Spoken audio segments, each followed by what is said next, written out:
inside football. You can roll the ball in, or you can throw it in over your head. It can be one-handed or two-handed.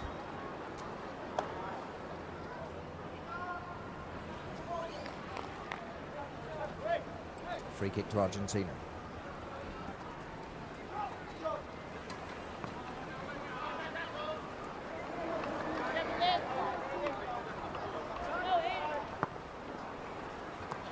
Good passing football from the Dutch. That's what they're famous for.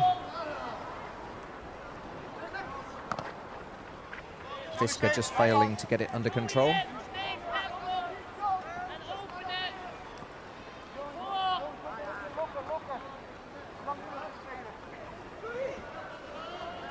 So Netherlands 0, Argentina 0. And there's the best chance, and there's the opening goal, and it's Visca with the header. Ilias Visca, long ball forward, he rose at the far post to head it past the keeper. 1-0 to the Netherlands.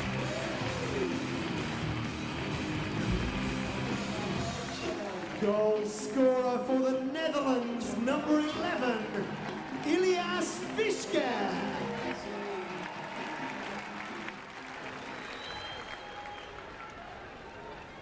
Ilias Visca opening the scoring. You can see it's about half full here at the Riverbank Arena. Very early for a big football match, but still a decent crowd turned up to cheer these players on.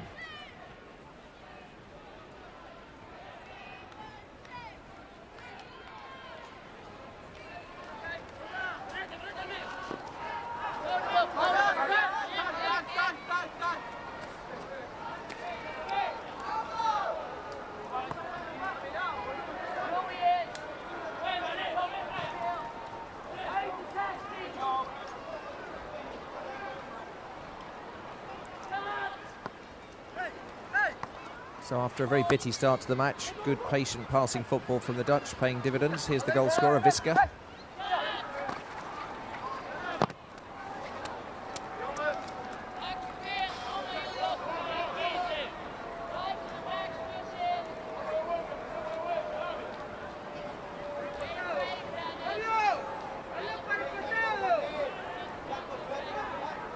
Visca plays his club football for TSC04.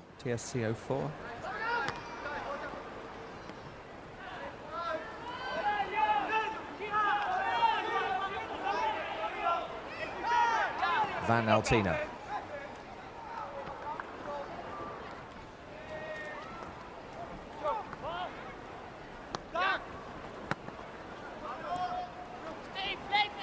Dickon lays it inside to Mentz.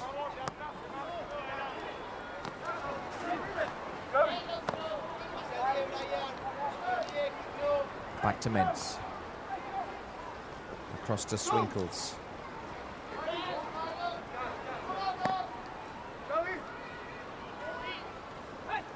And at the moment, Argentina can't get the ball.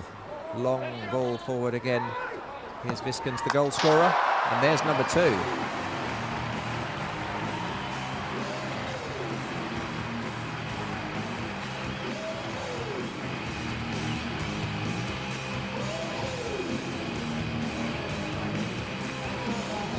Second goal of the game for Netherlands, number 11, Ilias Visca. Second of the game for Ilias Visca. His first one was a far post header, and that one was just a fierce drive with his right foot. And he celebrates, flapping his hand, his ponytail blowing in the breeze, if there was a breeze, but there's not. 2-0 to the Netherlands. And an exciting start to this game. It was a bit cat and mouse, just probing each other first 5 minutes, and then the game came to life on 9 minutes with Visca's header, and then Visca driving in a second on 11. 2-0 to the Netherlands.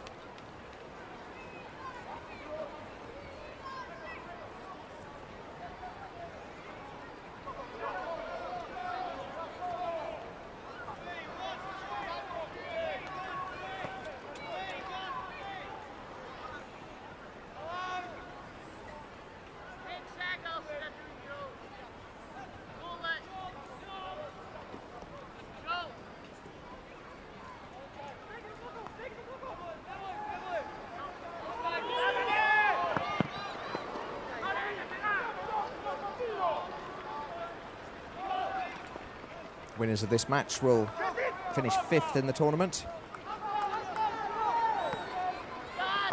Later in the day, it's the bronze medal match between Brazil and Iran, and the gold medal match, 4 o'clock London time, will be between Russia and the Ukraine, and that should be a cracker.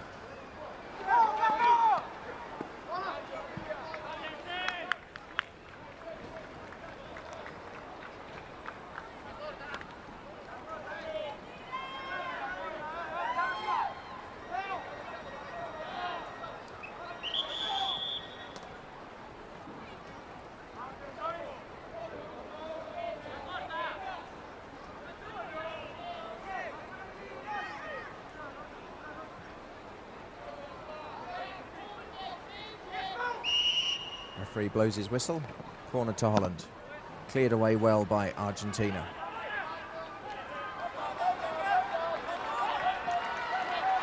Good work from Brian Vivo bringing the ball away.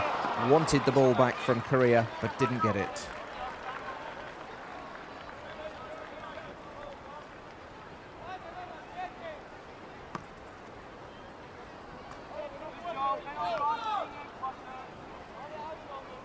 And Holland again patiently coming forwards.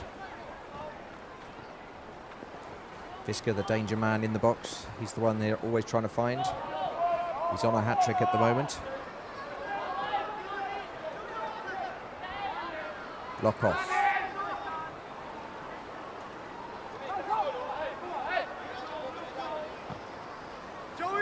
To Swinkles, back to Lokoff.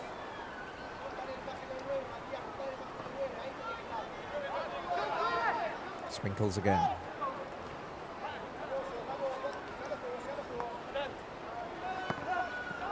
Back to Stratman.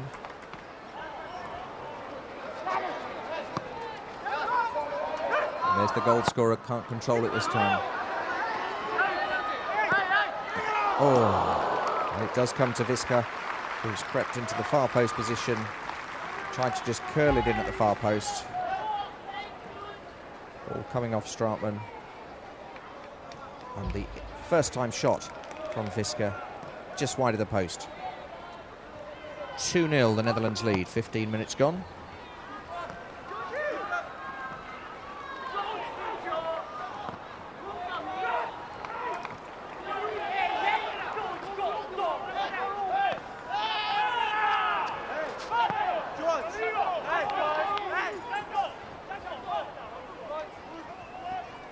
Dutch keeper, Van Altena, not happy with his defence. Come on, guys, you clearly heard him say. Swinkles. To Mentz.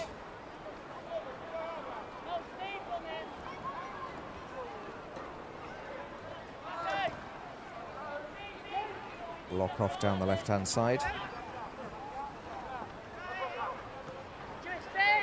Mentz to Lokoff. Long ball forward. Trying to pick out Stratman. Ooh, shaping for a shot, and he was clobbered from behind, and that'll be a free kick in a dangerous position. Lokoff was just about to pull the trigger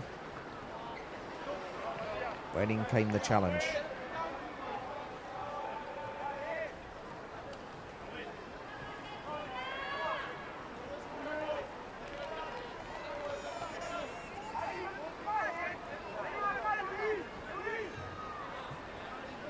So dangerous opportunity here.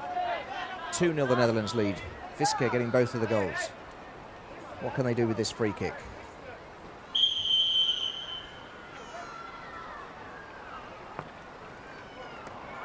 Well, passes it into space, but nobody seemed to quite understand what he was doing there.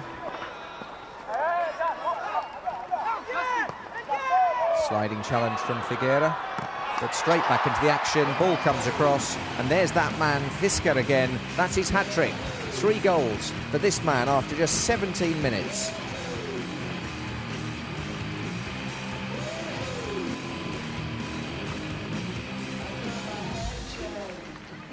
Completing his hat-trick with a goal for the Netherlands, number 11, Elias Fisker.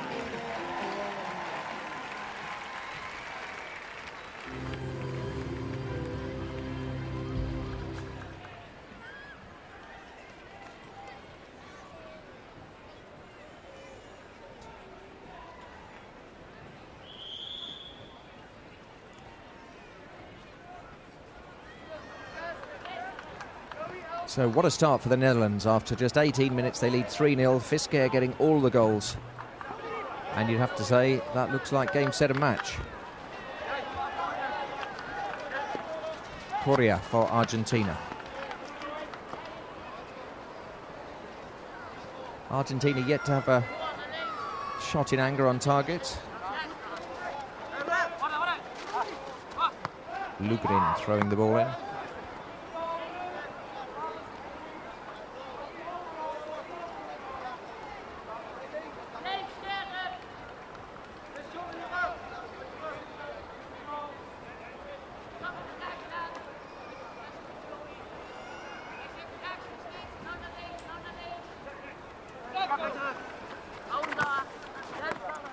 Down the line for Vivo.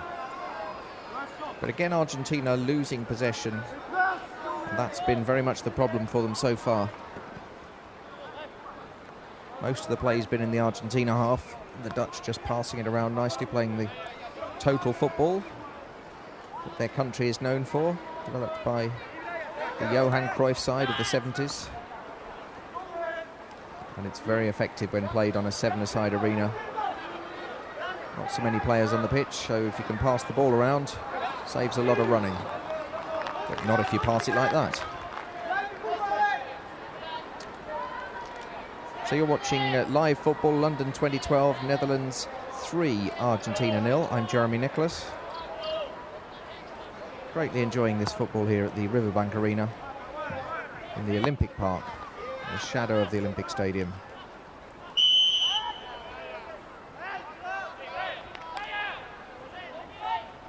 Very loud whistle the ref has today. He seems to blow it very fiercely. Free kick to Argentina.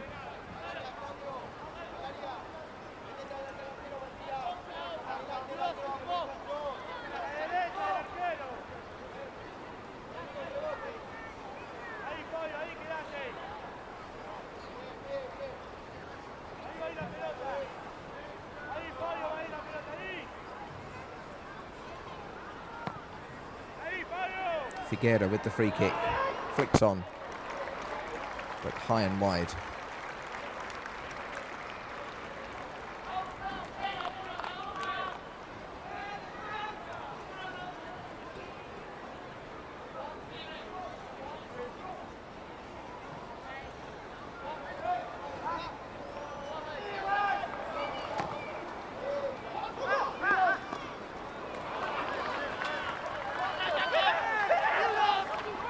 It's a lovely layoff for Lokov. Fisker can't control it. Been forced out wide. And that'll be a free kick.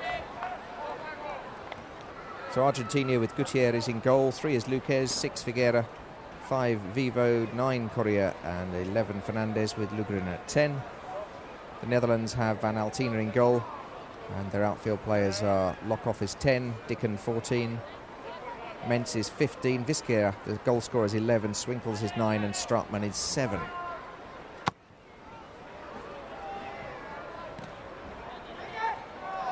Free kick wasted by Argentina.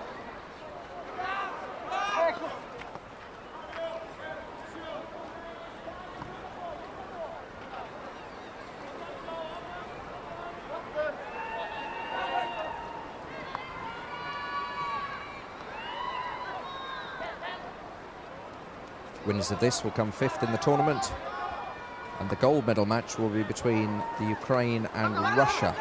Ukraine hoping for their 3rd seven-a-side football gold medal. Gutierrez in the Argentina goal, watching that out safely for a corner.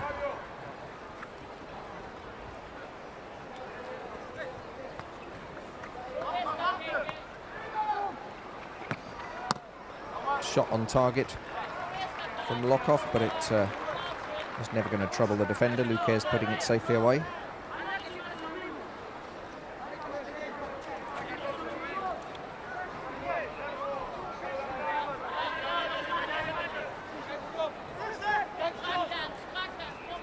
Stratman with the corner lays it safely back to Swinkels.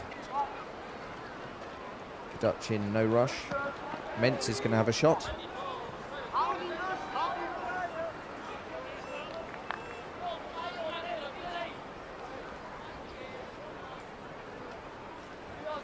the Dutch coach will be very happy with the way his team have started.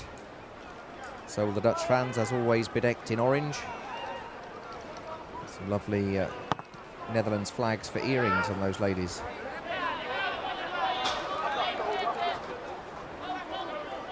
Crowd continues to fill up.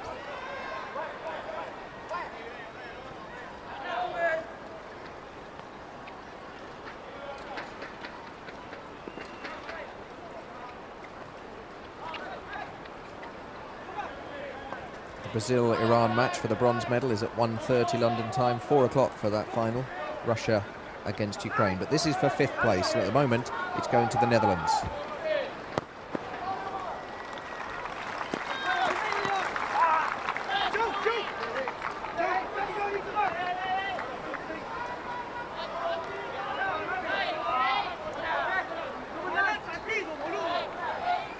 Dutch player just waiting to see if the Argentinian player is injured, and does he need to put the ball out? No, he doesn't, and they play on. He's looking for Stratman.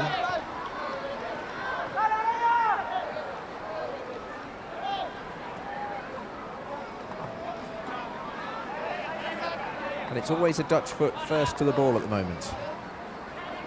Lugrin deep in his own corner.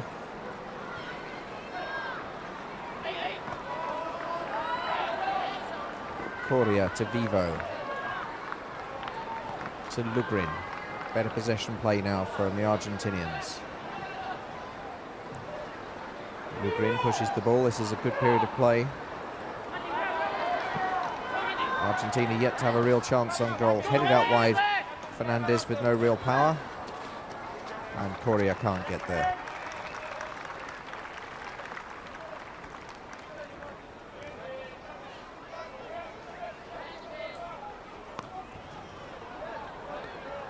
Van Altina to Stratman.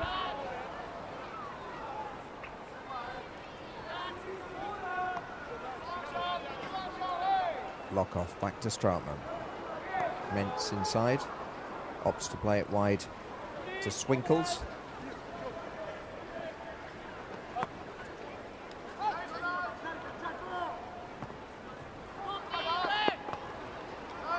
Mentz to Lokoff, who beats his man nicely but can't beat the second man.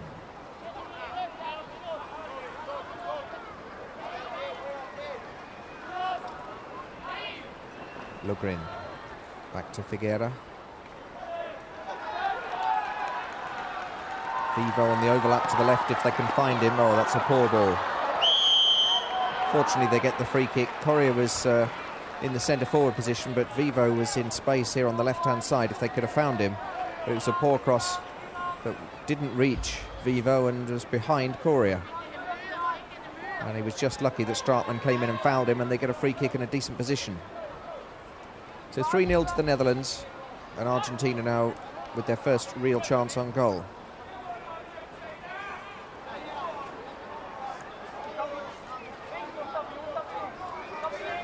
A shout of "Come on Argentina" in a very London accent.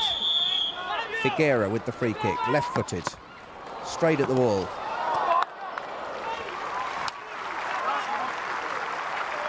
Well, it came off the wall to Vivo, and his follow-up opportunity, if it had been on target, could well have been a goal. Original shot straight into the wall, and then a chance here, but he couldn't get it on target. Took a deflection though, so it will be a corner to Argentina.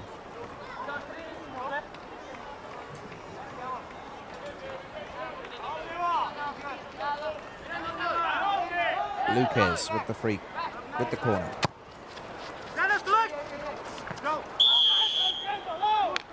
Figueira climbing on his man,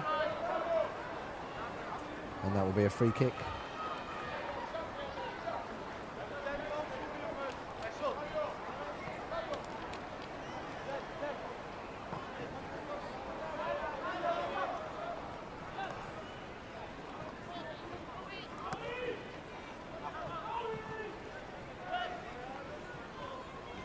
There's two sorts of football in the Paralympics. This is the 7-a-side for players with cerebral palsy, and then the 5-a-side is for blind footballers.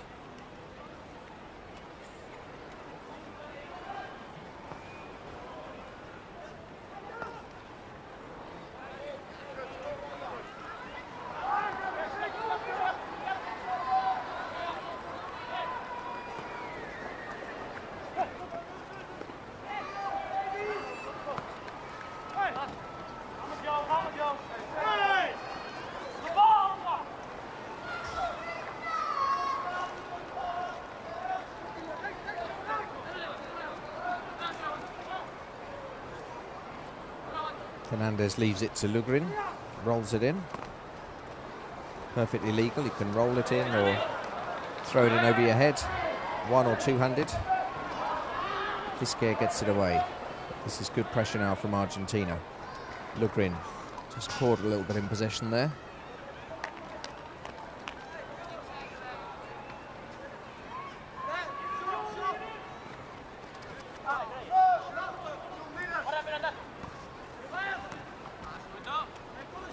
All the athletes in the seven-a-side football tournament have cerebral palsy. They're categorised C5, C6, C7 and C8.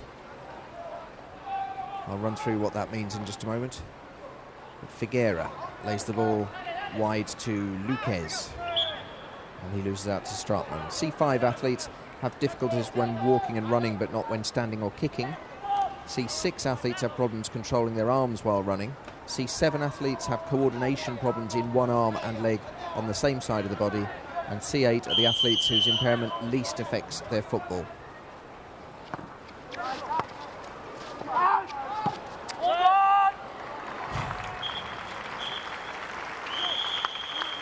And there goes the half-time whistle. In the match to see who's going to come fifth in the tournament, it's Netherlands 3, Argentina 0. In this fifth place playoff match at the break, it's Netherlands 3, Argentina 0. So half-time in seven-a-side is 15 minutes long. You have time, if you wish, to pop out and get some food or a drink, or by all means stay here and we will keep you busy through half-time.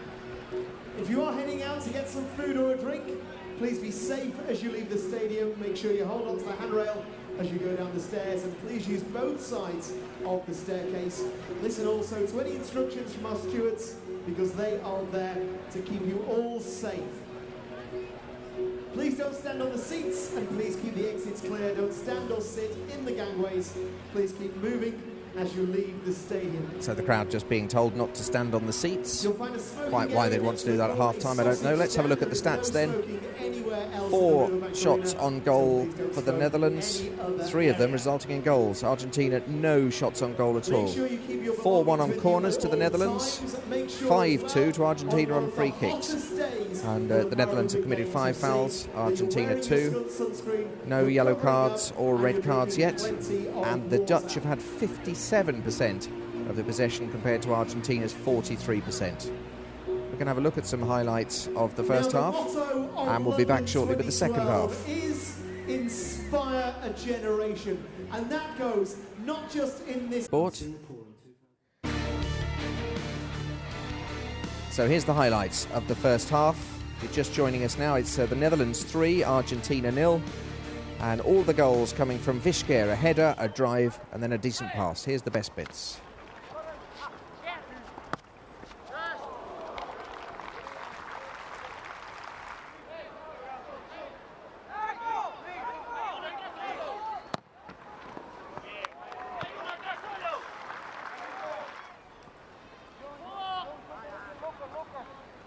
So here comes the first goal for the Netherlands. It's just around the 9-minute mark. Chip forward, and the header from Vizquer beating Gutierrez.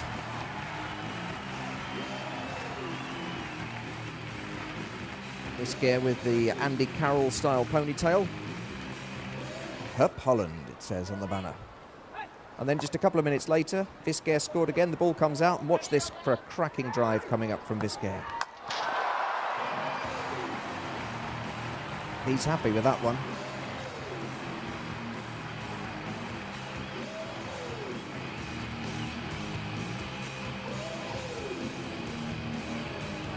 Vizquer off to celebrate with the bench.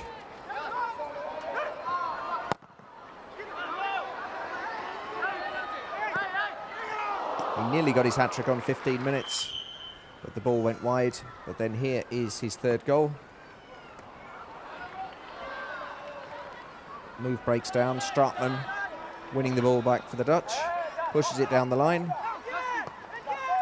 Some nice passing football, and there's Vizquer to put it in. Thank you very much, 3-0.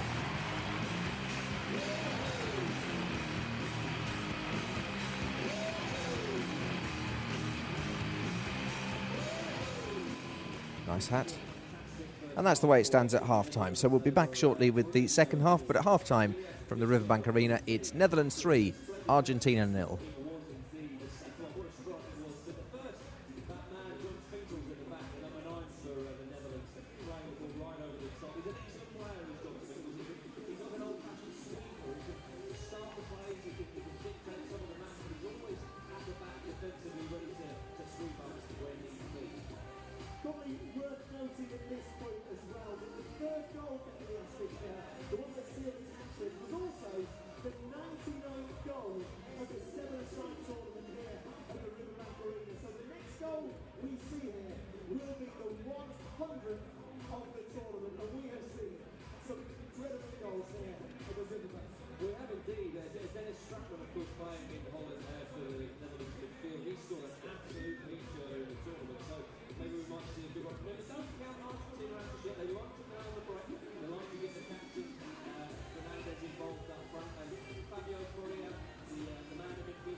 Welcome, this is the news for today. It's Pistorius in 4 and Oliveira in 5. Who's away best? Pistorius off to a great start. He's already up. All eyes were again trained on Oscar Pistorius. The men's 400-metre T44 was the final track event of London 2012.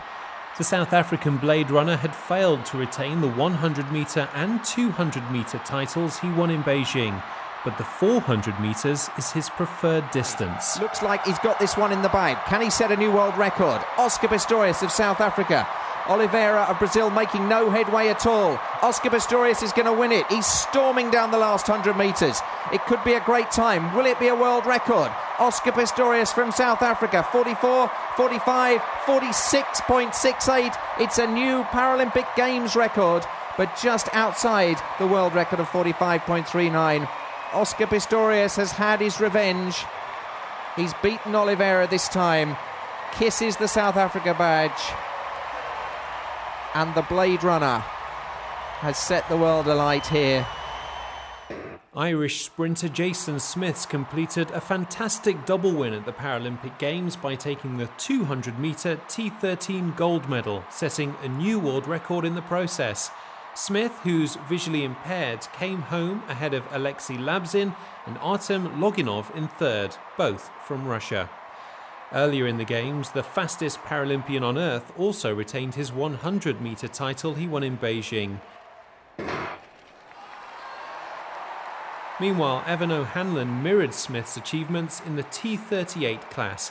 The Australian won his second gold of the Games, setting a new world record in the 200 metres, and had previously won gold in his 100-metre race at London 2012.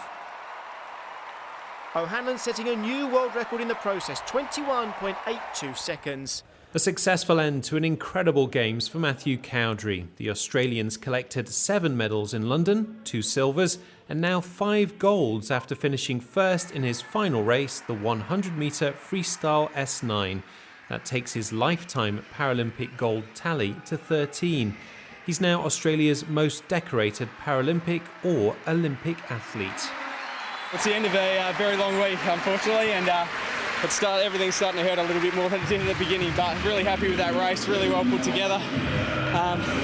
My starts have been great all week, my underwater work's been great all week, and that's really my strength and what I rely on, so really happy with how I put that one together. How does it feel going back to Australia, not being only a gold medalist, but being the most decorated Paralympian and Olympian athlete for Australia? It's amazing. I don't think that's set in by any means at the moment, then we'll see what happens later on when I get back and this is all finished to let that sink in, but at the moment I'm just enjoying this week and enjoying racing. An emotional day in the pool for one US swimmer. Bradley Snyder raced in the 400-metre freestyle S11, exactly 1 year to the day since he was blinded by an explosion while serving with the US Navy in Afghanistan. So I actually remember everything from the blast to when I arrived at the first medical facility. I was aiding the evacuation of 2 other people who were hurt in another blast. And probably within 10 meters of that first blast site, I stepped on a secondary explosive device that was buried in the ground. I remember the sound of the blast, and I remember looking, I actually could see out of my left eye originally, and looked down and saw that I had both my legs, both my arms. And while I was pretty, I was in shock, I was also pretty scared about the extent of the damage, there was a whole bunch of optimism when I looked down and saw that, largely I'm okay. And he won the race, his second gold of London 2012.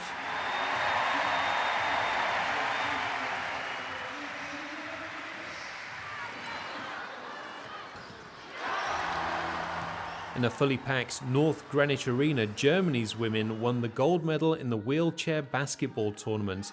In a thrilling game, they defeated Australia 58-44. The Netherlands took the bronze medal.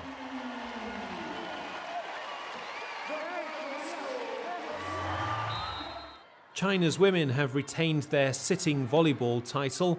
They defeated the USA 3-1 in the Excel Arena. China's the only nation to have ever won a gold medal in this sport since it was introduced to the Paralympic Games in Athens in 2004.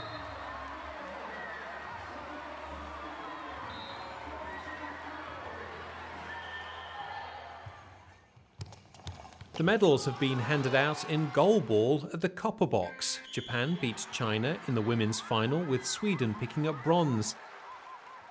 In the men's competition, Finland faced Brazil for the gold, with Brazil the favourites after already beating the Finns earlier in the competition. But Finland turned the tables and demolished the South Americans 8-1. Turkey picked up bronze after beating Lithuania. Our plan is defense, and today our offensive side work very well also. You said before that your favourite moment was winning gold in the ISBA Championship. Now you've gone and won a Paralympic gold. Does this top it off? Yes, this is fantastic. This is our dream is true now. We have make a lot of work for that, and now we are Paralympic gold medalists, and that's our dream is true.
So welcome back for the second half of the Netherlands against Argentina. The Dutch lead 3-0 at half-time, and this is to see who will finish 5th in the tournament at London 2012. 7-a-side football for cerebral palsy sufferers. All 3 goals coming from Visquer, a header, a pass into the goal and a drive. Vivo going forward for Argentina.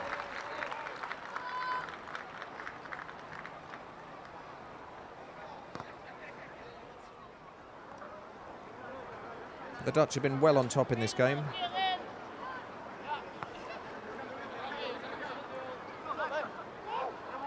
fact, no shots at all on target for Argentina. The Dutch had 4 chances on target and 3 of them were goals.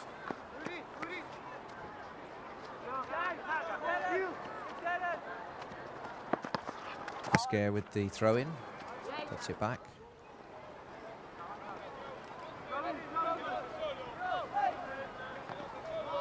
Swinkles.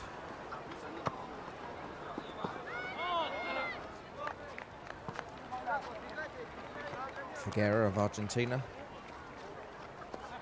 needs to get a bit more involved in the play. Crucial player for the Argentinians. Need to win that ball back in midfield and get some possession.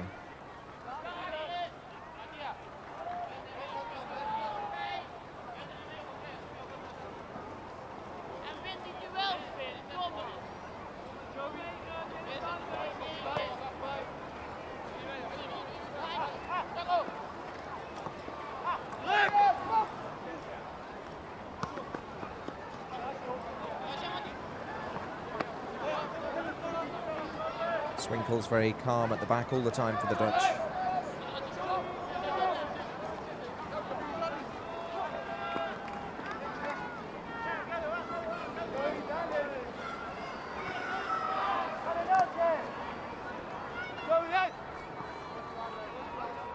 Dickon just laying it back. He had his back to goal. They're in no rush this half, you can tell, the Dutch. Straatman, the number 7.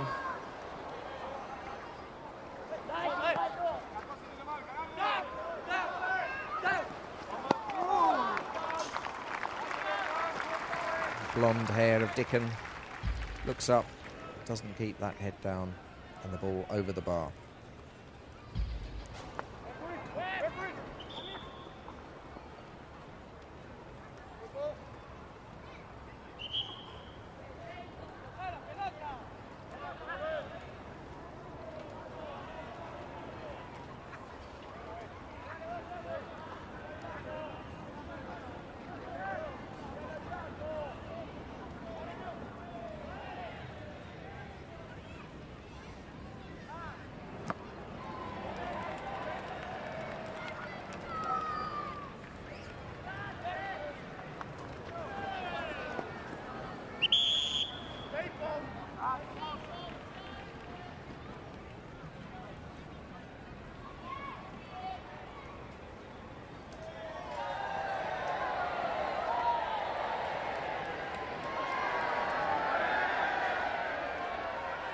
Second half very much like the first. The Dutch having the bulk of the possession. Argentina just can't win it at the moment. Visquer with a header. Would have been better laying that off to somebody, but there was nobody near. But he didn't have the power to direct it towards goal any more strongly than that. Gutierrez with the throw out. Lugrin of Argentina.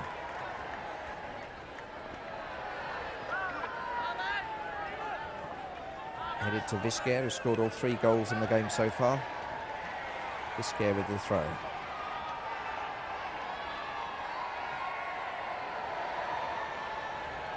Comes across the defence from Swinkles to the captain, Lokhoff.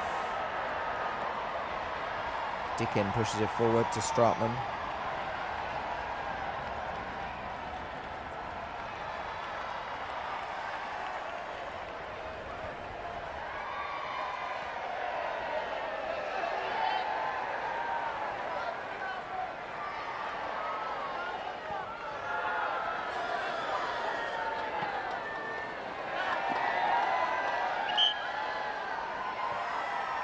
Dickon does enough to win a corner.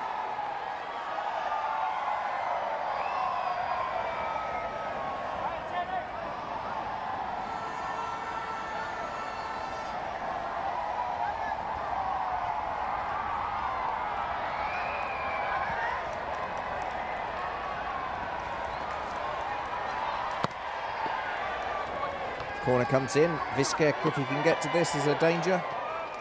Gutierrez does enough to put him off.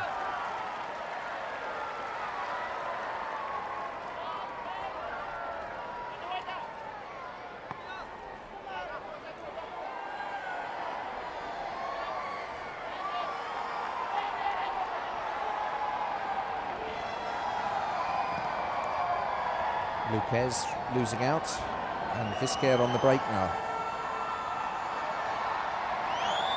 And the defender committed himself rather there, Figueira. Put his goalkeeper into a bit of bother, but he copes with it, Gutierrez.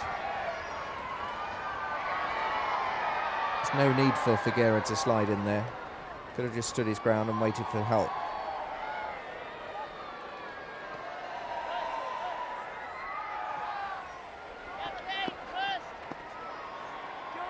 Mentz for Holland.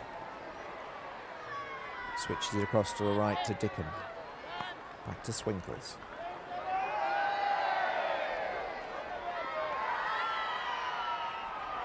Nice little dummy. Couldn't quite find Viskers in the box.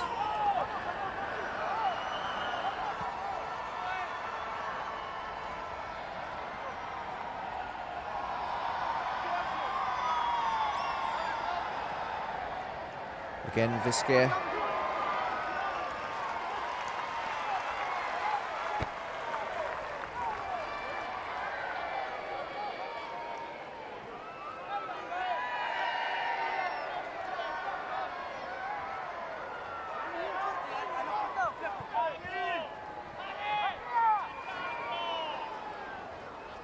Goal kick to Argentina, 23 minutes left. And they're making no impression on the Dutch at all. Still failed to register an on-shot target. And Visker, with 3 first-half goals, has given the Dutch a commanding lead in the match to decide who finishes 5th at London 2012. Stratman with the curly hair, towering above Luquez, the Argentinian defender, but he couldn't control the ball.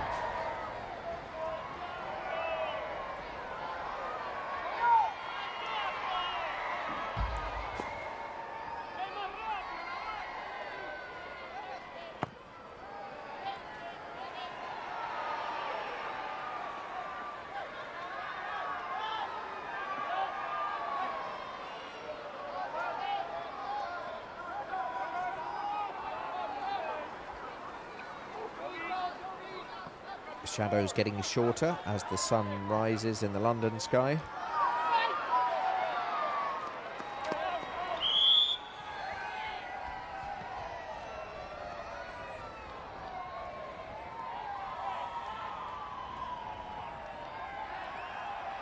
Lock off the Dutch captain. The coach just telling his subs to warm up.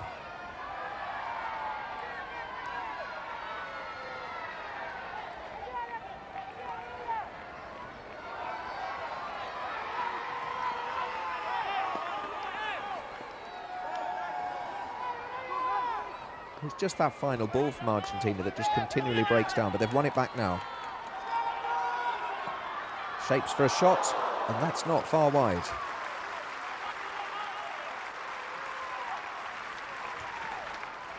Vivo took a look up, hit it with his left foot with the outside. Still doesn't count as a shot on target, but not far off. That's the best chance for Argentina. So maybe signs that they can make some inroads into this Dutch lead.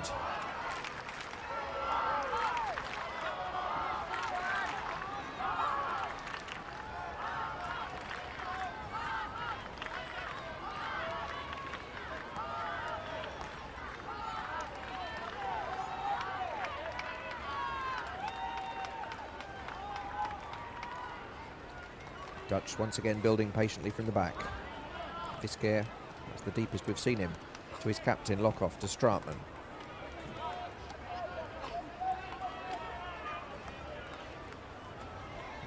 Stratman gets it back. Lockhoff, the captain, on the edge of the box. Just can't get a shooting opportunity. But it will be a Dutch throw.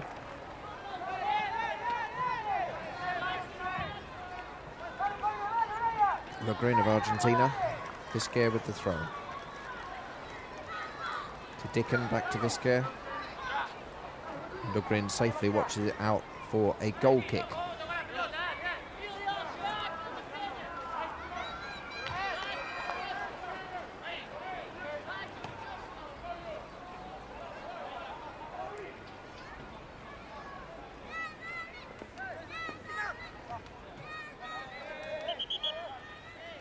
Stratman taking a quick throw, a little bit too quick for the referee, especially as he'd indicated that it was an Argentina throw.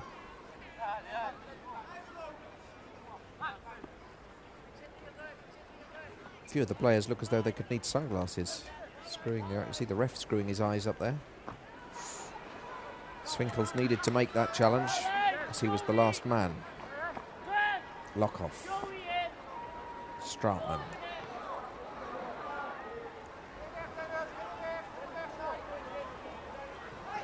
The Dutch so much more comfortable in possession than the Argentinians. Long pass forward. Visker nearly got his head to that one, looking for his 4th goal of the match.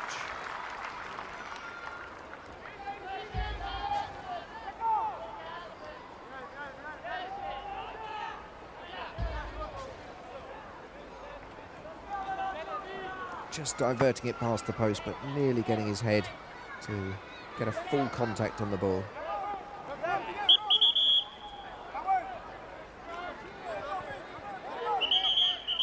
Vivo's going to be penalised. He wants the free kick, but it's clearly a Dutch free kick. No matter how many times he prays and points up to the sky, it will be a Dutch free kick.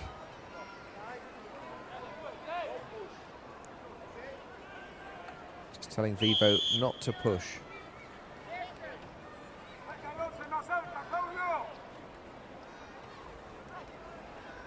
Free kick to Holland.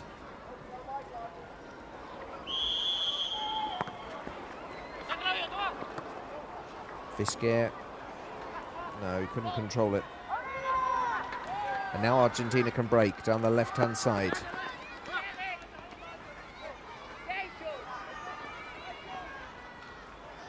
Lugrin couldn't make the best of that. And it will be a throw-in for Figueira.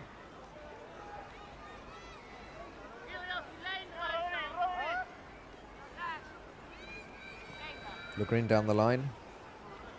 Be another Argentina throw.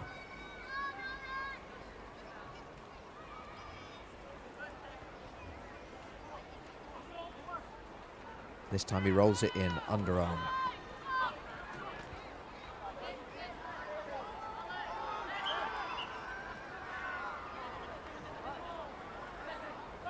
Correa wants a foul. I think he's got one.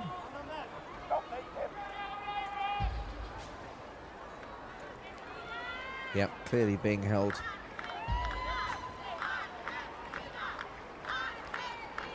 We have 2 balls on the pitch at the moment.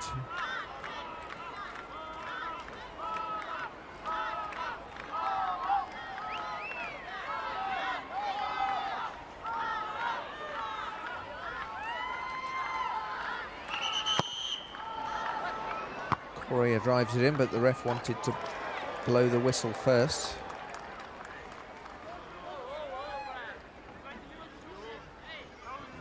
Explaining that there was a bit of holding in the box, and he blew his whistle just before the kick was taken, so it will just be retaken. The ref's not happy about the holding. No, no, no, he says.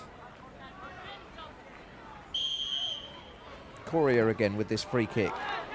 Too high this time. That almost hit the corner flag.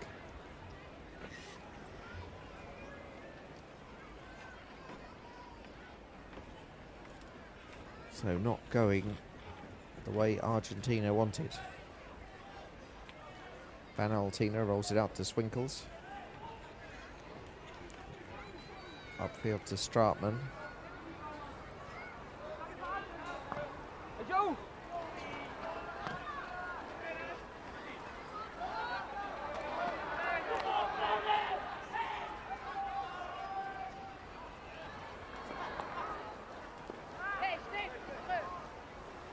Good skills from Vivo, but there was no way through, really. Argentina try and go through the middle where there really isn't any gaps. They need to work it wide. Need to get Luquez and Fernandez, Figueira involved in the game more. Vivo just going through the middle with Coria.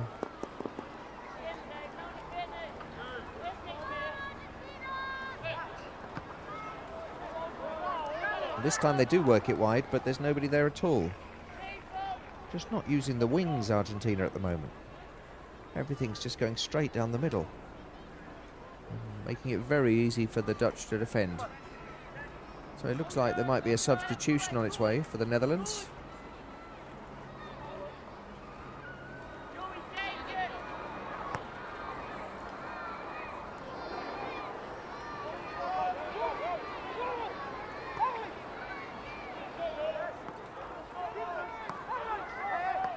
Lovely passing.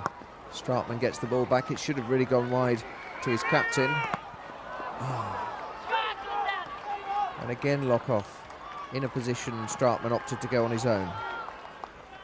Now Argentina will break. Can he get there in time? No. Just too far for Coria, who smashes it in frustration against the fence. And we are going to have the first substitution of the game. Substitution for the Netherlands, leaving the field number 7, Dennis Straatman. On his place number 6, Peter Cohen. Koic coming on for Straatman.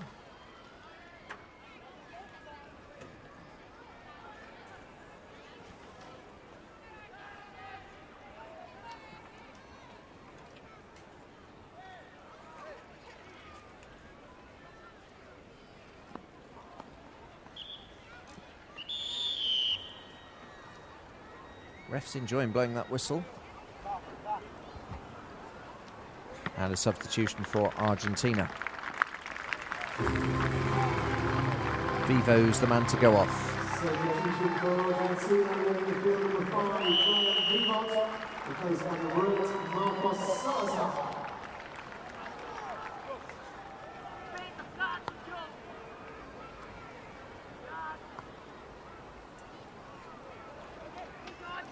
Salazar coming on.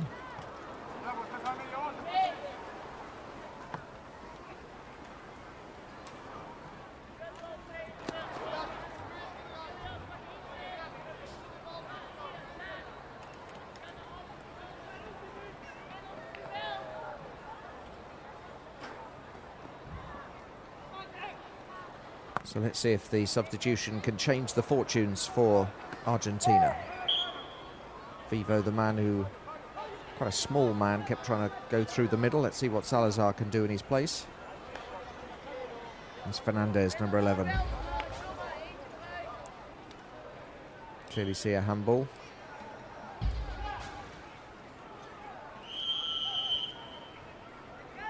And the last free kick hit the corner flag.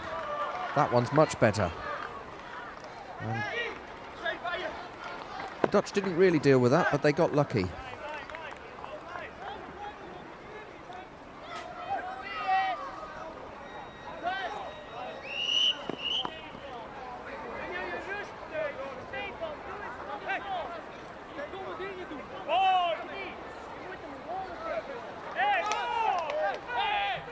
The assistant referee spotting an infringement. I'm not sure what that is. There's no offside in seven-a-side football. Luquez gets the ball back. Chips it forward. That's Salazar, the substitute.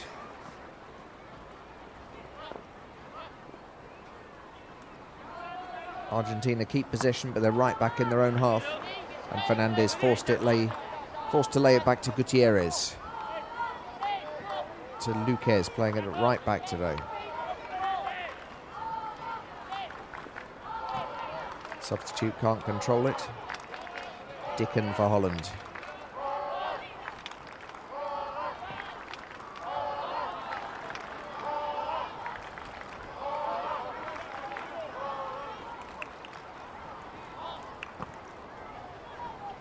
The Netherlands well on top now as they pass the ball around. Argentina can't really get a sniff of the ball. Dutch very, very comfortable in possession, good passing side. And it looks like they're comfortably going to win 5th place in this 7-a-side football tournament.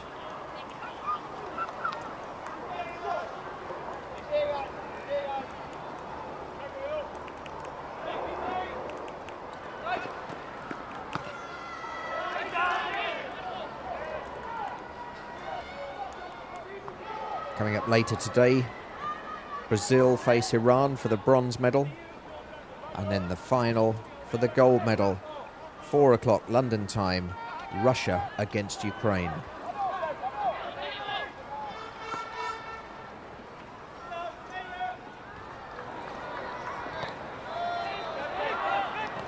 And the way the Dutch have played today, they look like they should have been medal contenders, but it didn't turn out that way. And 5th is the highest they can get. Looks like a foul on Lokhoff.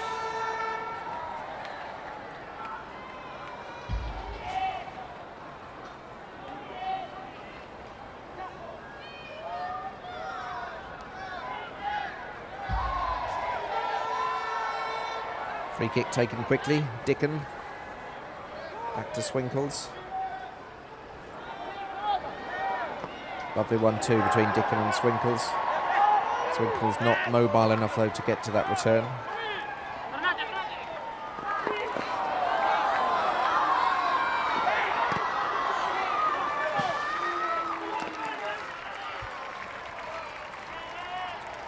Coage just losing possession there, the substitute, and putting his defence in a bit of trouble. But Lugrin couldn't capitalise. Tried to play the ball inside to Fernandez, but it was intercepted. Correa keeps the move going. Throw in into the corner. Back to Correa. Beats his man well. Goes for the little dink chip, and it's behind for a corner to Argentina.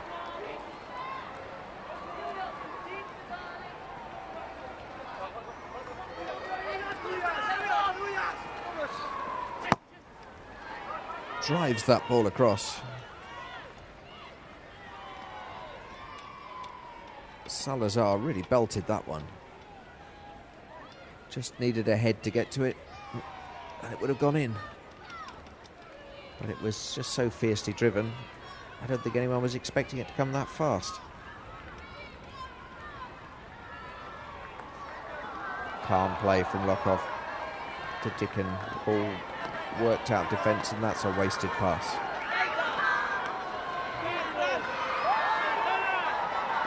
Dickon to Coage, back to Coage, Dickon again, back to Swinkles, Coage out to Dickon, to Swinkles, playing nice little triangles now. That's a lovely pass. Dickon pushes the ball wide and left. Vizquer has been up the field on his own. We haven't seen much of him this half. Lays it back, and all the Dutch players now in the Argentina half. Swinkles with a long ball forward. Looked like it was a cross, but turned into a shot, and Gutierrez had to deal with it.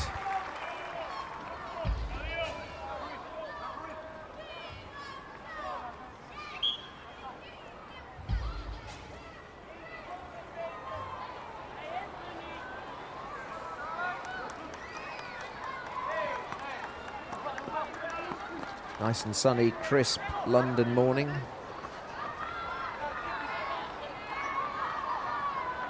Most of the capital still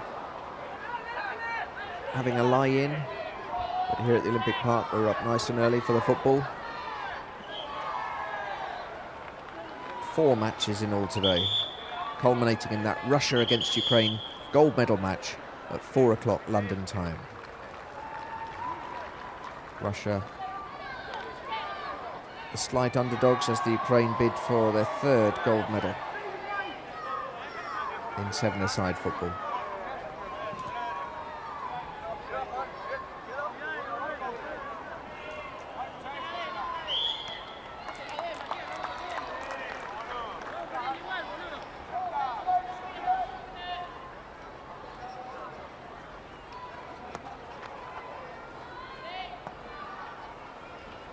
So the Netherlands finished 5th in Beijing, and it looks as though they're going to finish 5th again today.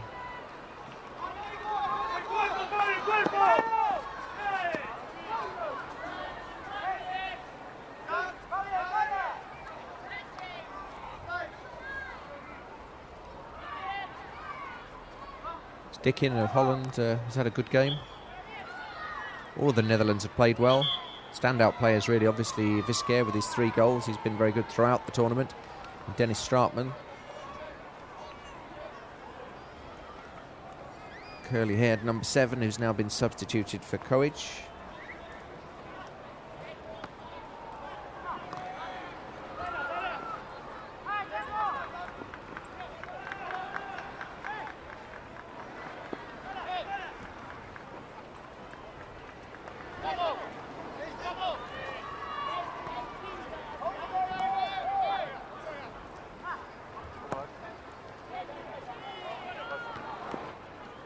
Visquer helping out in the defence now. Salazar pushes the ball forward. Can't get it, and it will be a goal kick.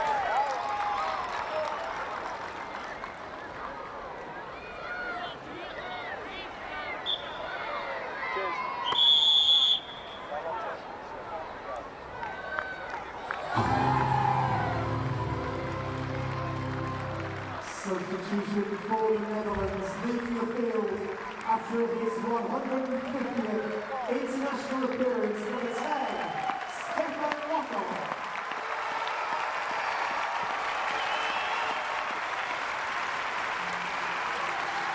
Replaced by number 5, Lars Cornelius.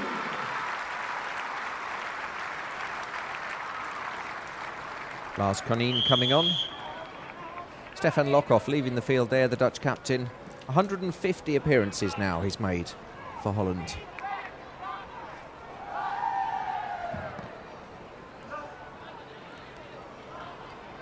Argentina might be 3-0 down, but they were expected to be challenging for 7th place in this tournament. But then they beat Great Britain 4-2 on Friday. Brian Vivo getting a hat-trick. They've got better as this tournament's gone on, and we wondered if they might cause an upset today, but at the moment the Dutch, their coach said he thought they'd finish 5th in the tournament. He said they were the best of the rest, and it looks like it will be 5th place for the Netherlands.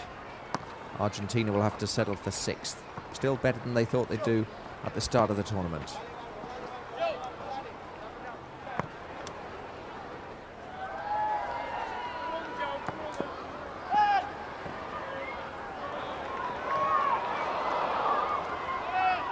Dickin was dreaming of glory then, didn't keep his eye on the ball and lost control.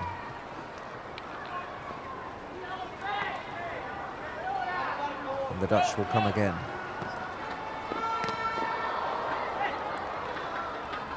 Long pass comes shot into the box. Visca couldn't quite get onto it.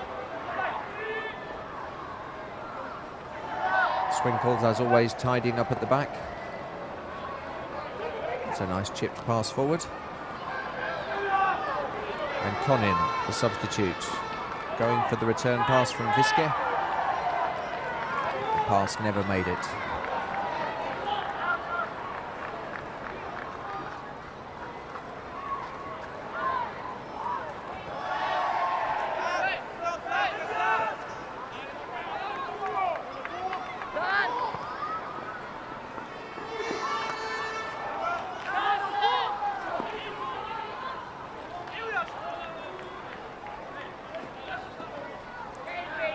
So we could have the top 5 in this tournament being identical to how they finished in Beijing, because this is going to be 5th place to the Netherlands.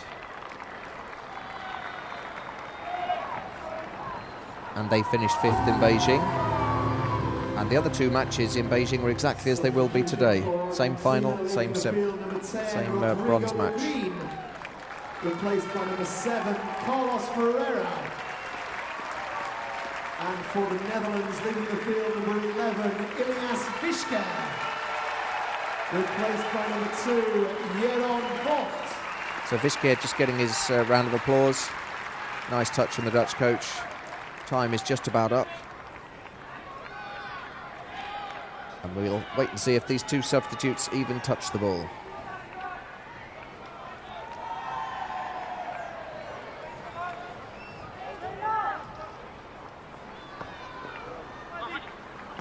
Time is up. We'll wait and see how much added time the ref's going to play. We had nothing in the first half, but we have had some substitutions this half, so we'll add at least a minute.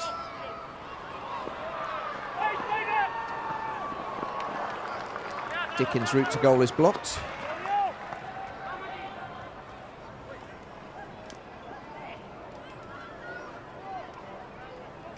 And Swinkles, as always, cleaning up at the back. To Dicken, and there goes the whistle, and it's the Netherlands who win 5th place in this 7-a-side Paralympic football tournament, and that's the man that got all 3 goals. They came in the first half. Hat-trick for Viska, 3-0 to the Netherlands. Riverbank Arena, it's ended Netherlands 3, Argentina 0. Would you please put your hands together for our 6th place side, the athletes from Argentina.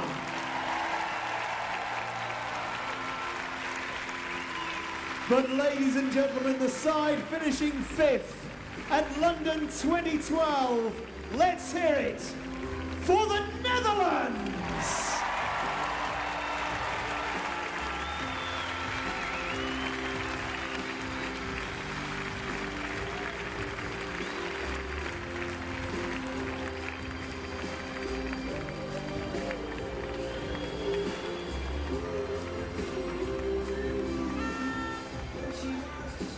So, 2 huge games this morning at the Riverbank, and this afternoon, the medals for the London 2012 7-a-side football will be determined.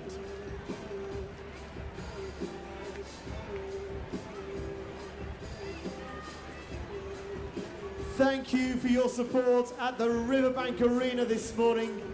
One more time, would you please put your hands together for the 6th place side, Argentina.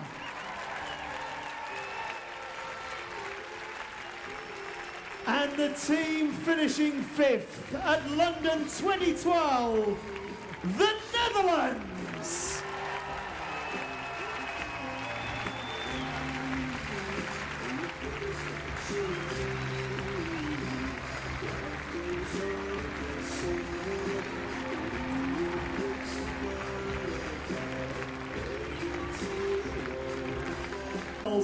Who've been with us throughout the 7-a-side tournament have been tremendous. Would you please thank our young games makers from the Weald School in Billingshurst, Sussex.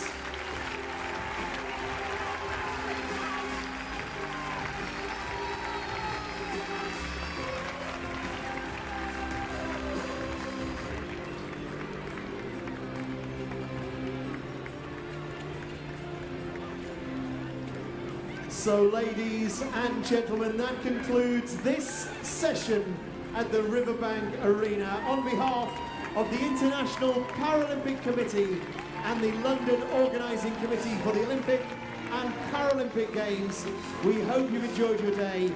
Thank you for being a part of London 2012 and have a safe journey.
just to make the space for the player like Shin to get through.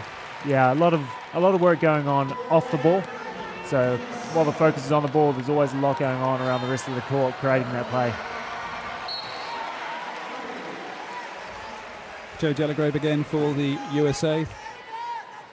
Number 14 plays his sport for the Phoenix Fusion in Arizona in the south. Hasn't been around for a long time compared to some of the other players on this team for the USA, but huge amount of potential there. One great player the Yanks had there for a while was Brian Kirkland, who stepped down, and I think they really needed another two-pointer to step up and be that main dominant two-point player, and Joe's definitely got the potential for that. Kazuhiko Kano, number 6 for the Japanese side, getting on the score sheet there. Same player again. And just speaking of Joe's praises, he just passed the ball away far too easily, so I think I gave him the commentator's jinx there. Commentator's curse, yeah. You pick someone up and they let you down. Look at that, just too easy, just giving that ball away. There was no thought behind that pass at all. What do we attribute that to? Is that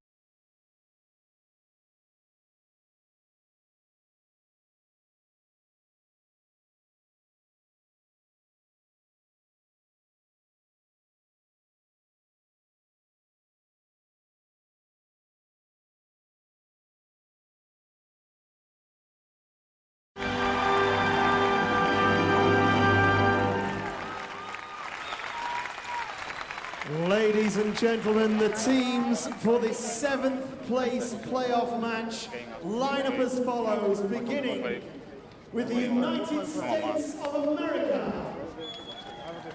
In goal, number 1, Keith Johnson. Number 4, Chad Jones. Number 5, Ross Woodley. Number 6, Chris Evans. Number 8, Renee Renteria. Number 9, Captain Josh McKinney. And number 10, Marcel Vasquez. Substitutes number 12, Alex Edwards. 2, Gary Simmer.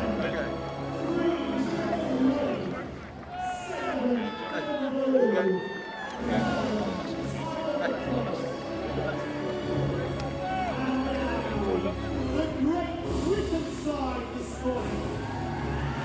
So welcome once again to the Riverbank Arena. Great Britain, number 13, Billy Thompson. I'll let the announcer tell you the teams. Number 2, Blair Glynn. Number 6, Alistair Patrick Heselton. Number 7 and captain. Number 4, Matt Dibulo. Number 5, James Richmond. And number 10, Johnny Patterson.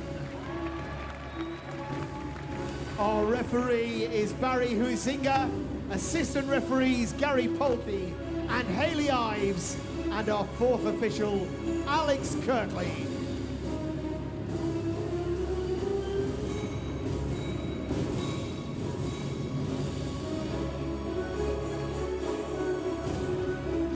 Playing for a 7th placed finish at London 2012. It's the United States of America versus Great Britain here at the Riverbank Arena.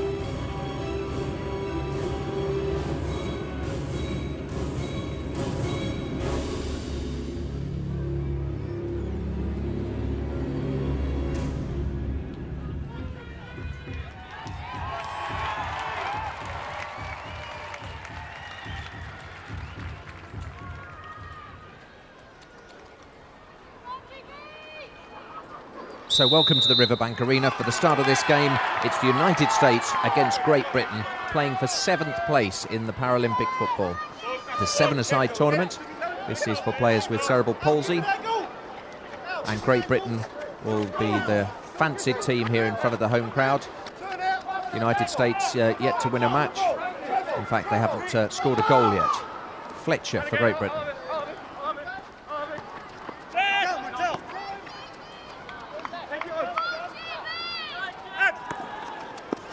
Shouts of "Come on, GB." Blair to Fletcher. More shouts, get it down, get it down. Treble!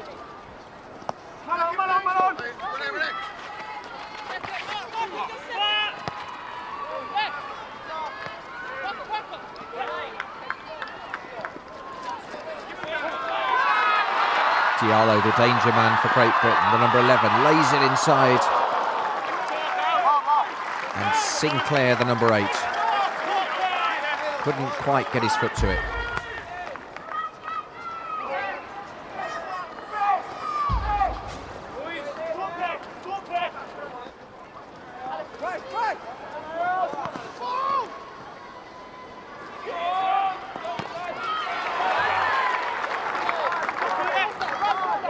No doubt who the crowd are cheering for, the Great Britain side.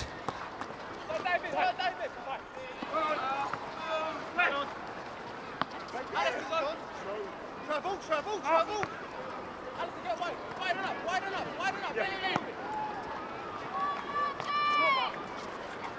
Chris Ahrens.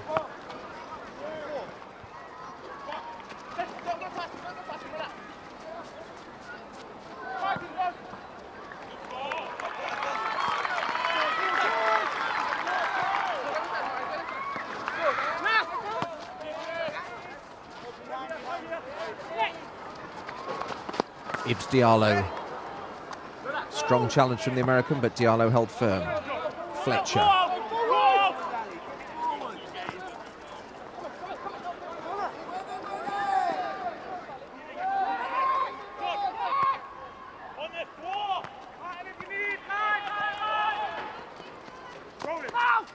These two teams have already met in the tournament in the group stages. Great Britain won it 4-0. Patrick Heselton just letting the ball round the back of him there. Couldn't quite turn in time, but a good pass through from Sinclair.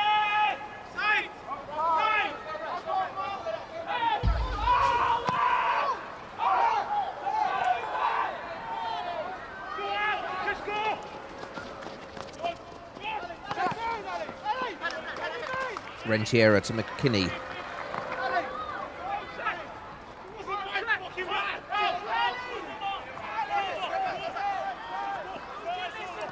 Sinclair goes over. The ref plays a good advantage. The referee is from the Netherlands. All the other officials are from Great Britain, but there's a neutral ref.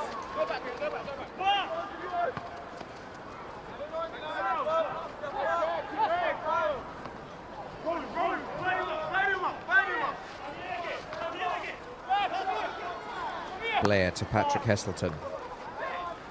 Diallo.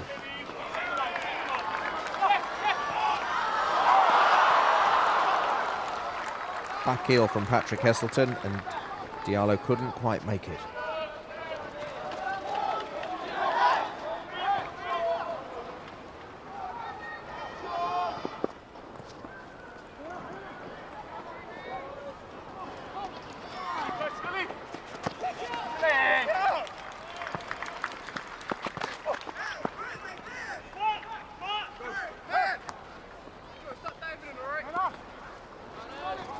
McKinney, very much the strongest player in the American team, both in football ability and just in strength. Patrick Heselton pushes it one side of his man, can't quite get round the other side.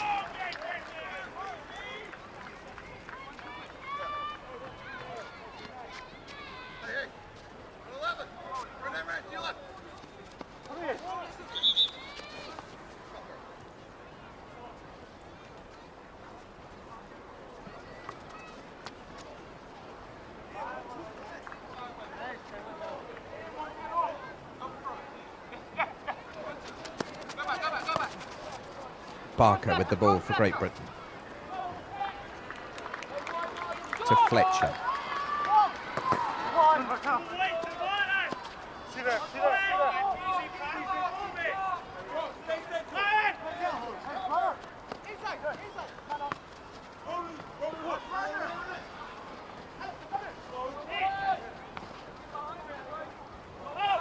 Great Britain looking the most dangerous at the moment.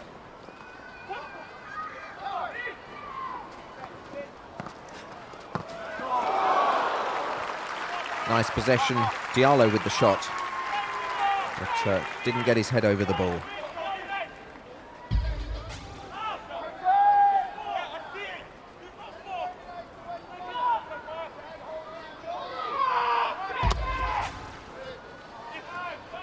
Good block there from Rentiero. Here's Diallo down the left this time. Pushes it past Borman. This is the best chance. Patrick Heselton. And Johnson in the US goal. A great save. He's had a fantastic tournament, Keith Johnson, the American goalkeeper. Pulled on some fantastic saves.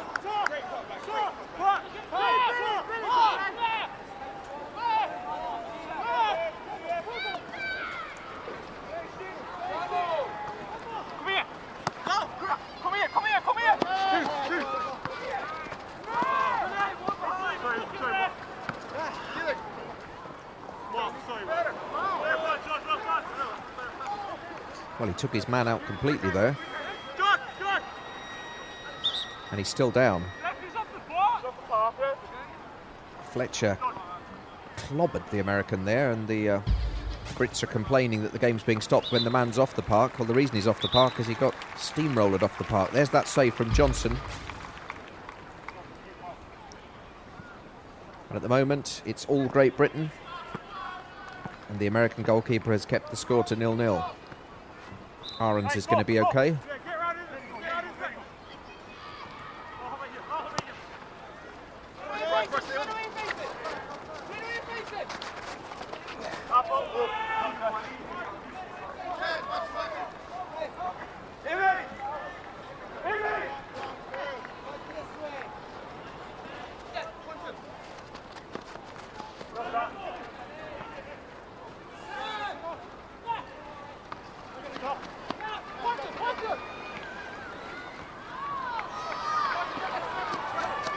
Better from Great Britain. Barker. Sinclair. Diallo. Patient play.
This is the furthest forward America have been for a while. McKinney, the big man with the beard in the corner. Barker can't contain him. Good cross comes across, and that's blocked. And although the home crowd will be cheering for Great Britain, there'll be a roar if America do score, because they've yet to score in this competition. Patrick Heselton with the cross. Sinclair was at the far post. And it's safely away. Still Great Britain coming forward. Fletcher to Sinclair. Back to Fletcher. Sinclair again. This is better. Tried to work the ball through to Diallo. And the ref spots an infringement.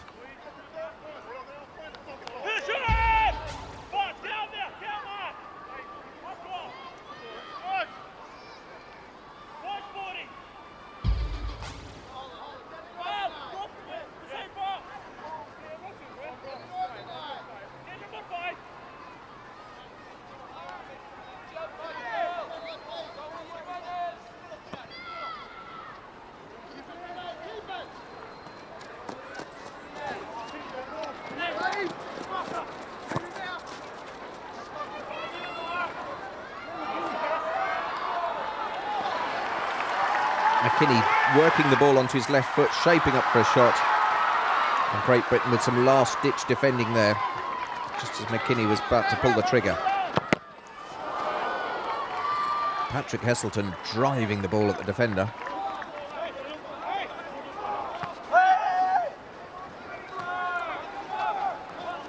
Seems to take that throw twice. Diallo flashing the ball across the American defence.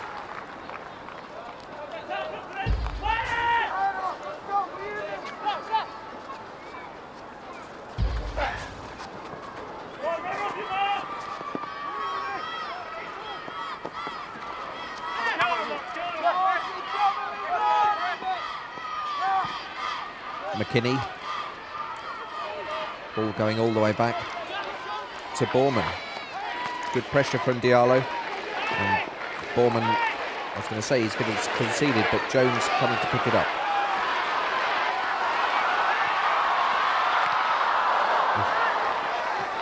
Danger there.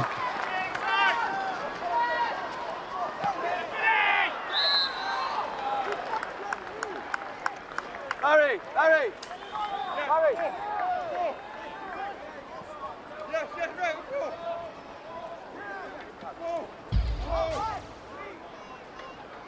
So Keith Johnson, who's had an excellent tournament for America, came out a little bit wildly there. Nearly fouled the man. We've seen some good hurdling at the Paralympics. But that was more like a high jump.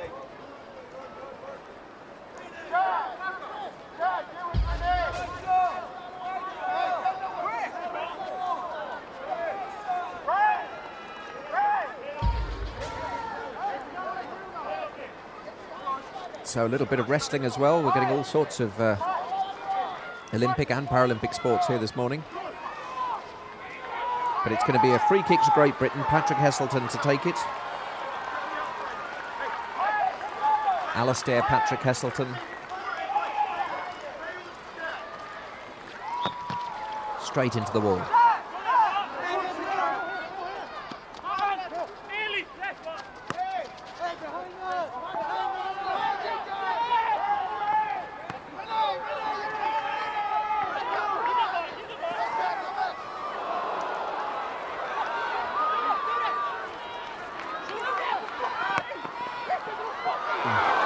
Just wide of the post.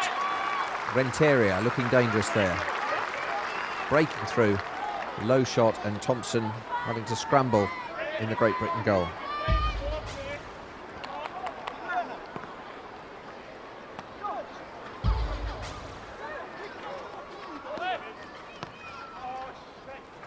"14 minutes gone, no score."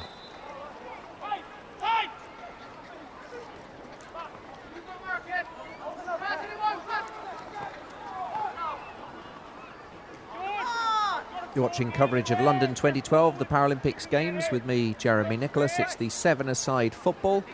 The United States and Great Britain playing for 7th place.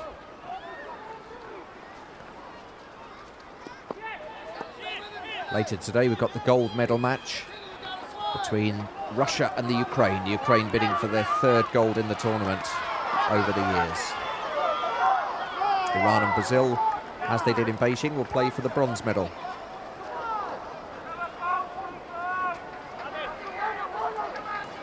And we saw earlier the Netherlands beating Argentina for the 5th place position. Diallo with a shot. Good block from Vasquez. That's a lovely turn from Blair. His shot goes wide.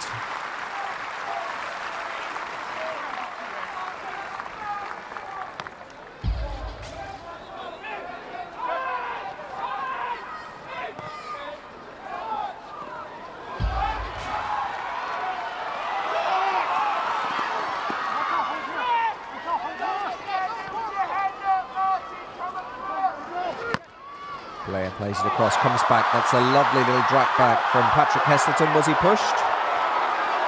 Suspicion of a penalty. The ref doesn't want to know. And the crowd booing their disapproval. They thought their man was pushed. Dutch referee says no dice. Let's look at this again. Well, McKinney's a big man, and there was certainly contact.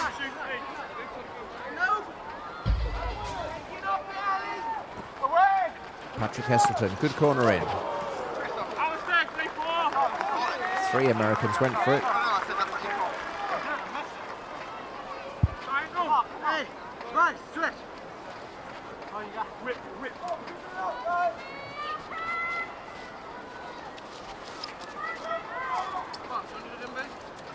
Corner on the near side for Great Britain. All sorts of pushing going on in the box. Patrick Heselton with a dreadful free kick. It never even came in. Keith Johnson, one of the better players for America, their goalkeeper. Certainly the busiest.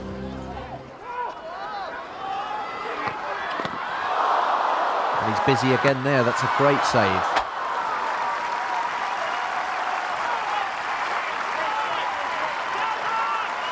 You can see Keith Johnson does just about everything with his right arm. And that's a great save, diving low to his right. A wild second shot coming in. So Johnson's made 2 spectacular saves to keep the scores at 0-0. Fletcher and Barker. That time it just broke down.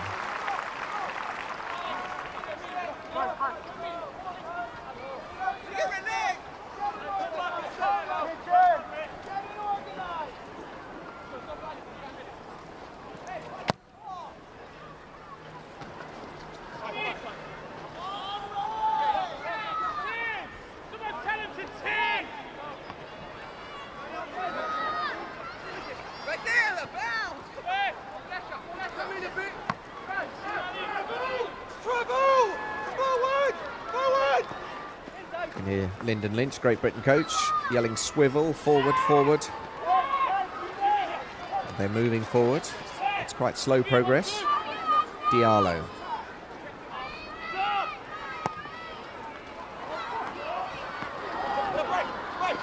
Fletcher's ball easily intercepted by Borman. McKinney wrong-footed on this occasion. And Patrick Heselton picks the ball up for Great Britain in midfield. So it's all Great Britain at the moment, but the American goal is keeping them out. Diallo, lovely, dribbling one foot to the other, fooling the American defence, but his shot was a bit wild.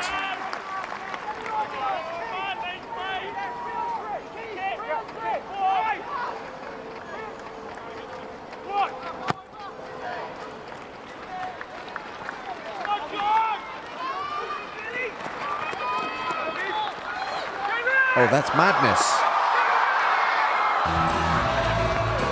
Thompson in the Great Britain goal has made a right howler there, and Renteria scores for the States.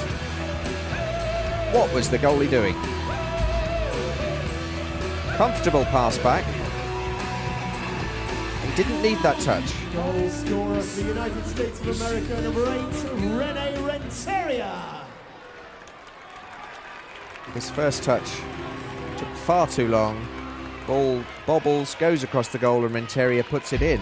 And against all the play, Great Britain losing by a goal to 0.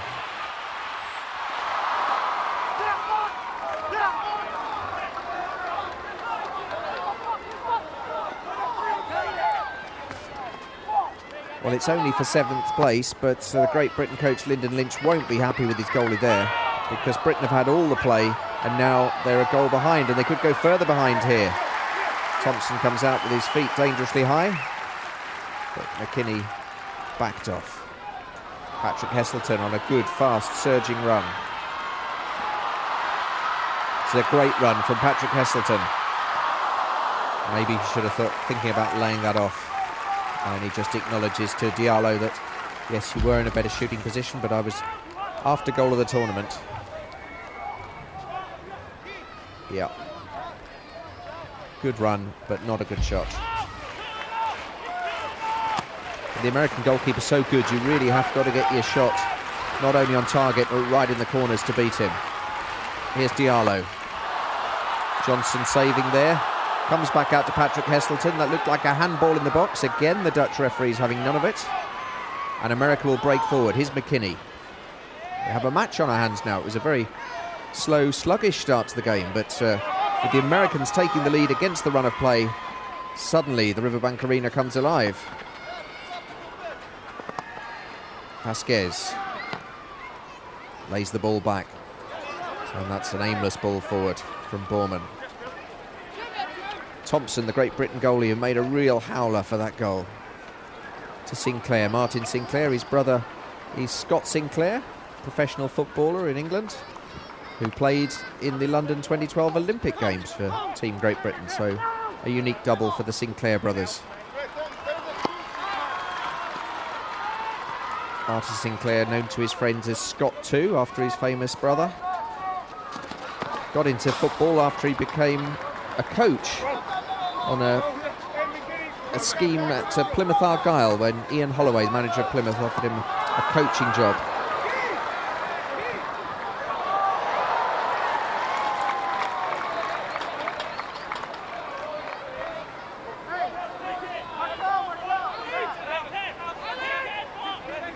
Diallo of Great Britain.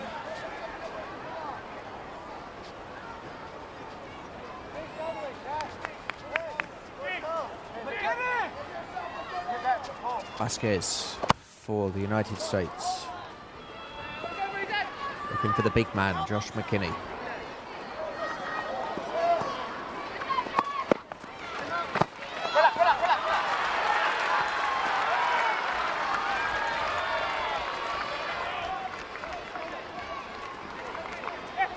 Fletcher.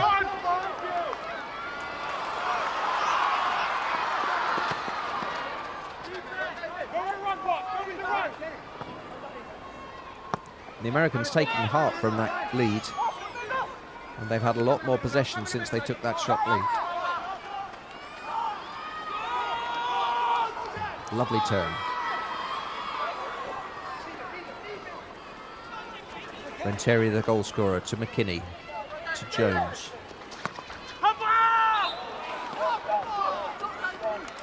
Blair blocks him.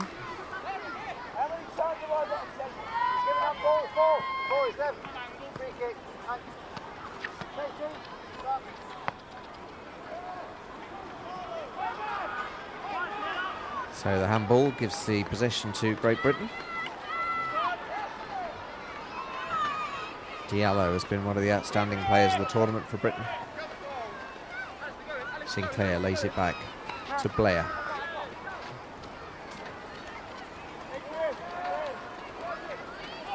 Fletcher.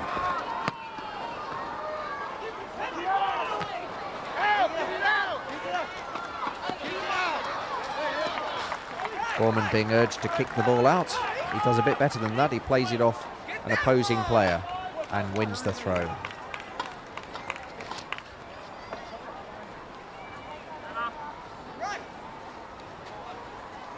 American coach James Hoffman will be delighted that his team are in the lead. They're very much the outsiders in the tournament, and they've had the second best of most of what's happened in this game.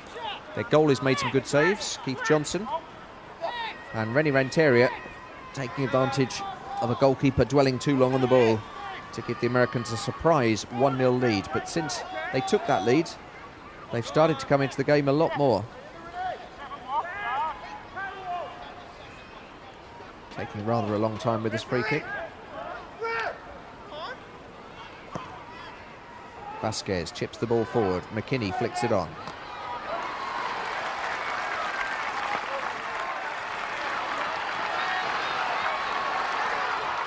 Barker, captain of Great Britain for the day. Oh, and there's Diallo in the box. Oh, I'd like to see that again. It looked like Keith Johnson fouled the Great Britain attacker in the box.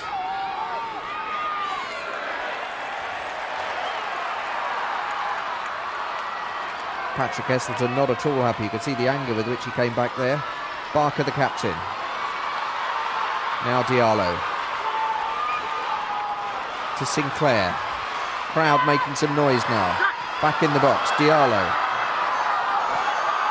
There's Patrick Heselton. And America get it away.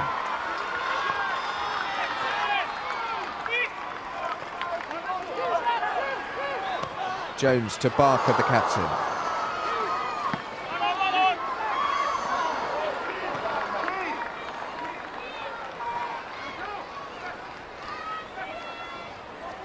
Well, Keith Johnson's had an excellent game for the United States, but I thought there he took his man out, and I thought Great Britain might have had a penalty.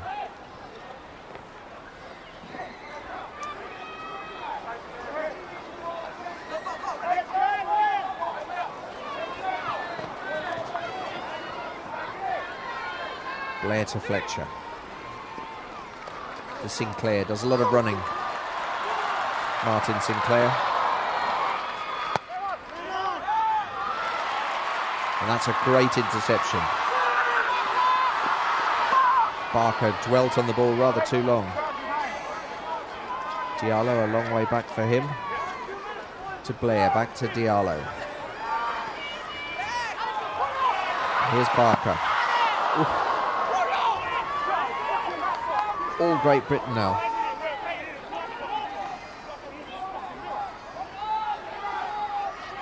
McKinney showed too much of the ball to the defender.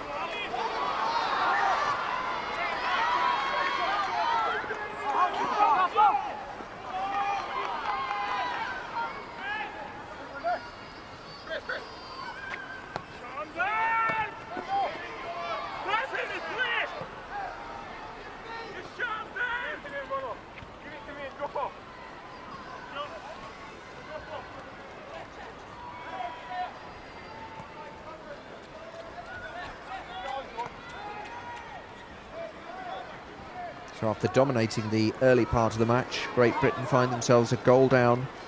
America's Rennie Renteria opening the scoring.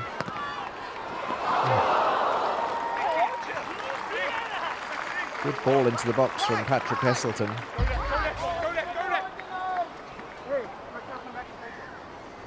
Nobody could get onto that.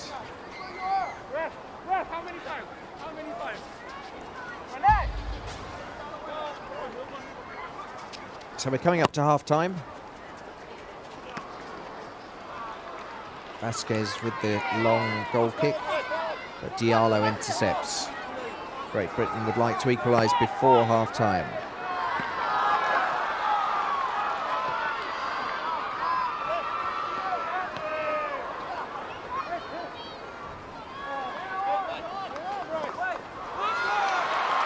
Diallo being held back, but he's still running through.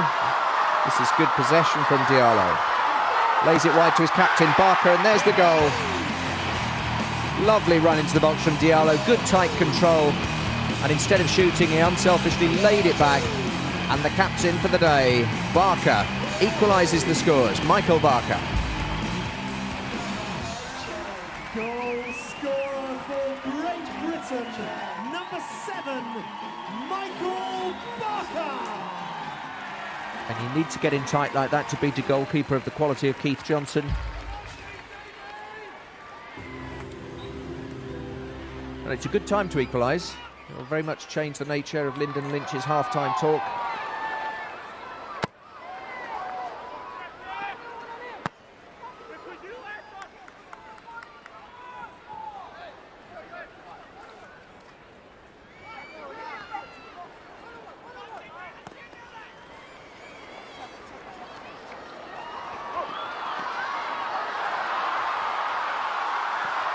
Can they get another one back? It's Barker again. A spectacular dive over the top from Keith Johnson.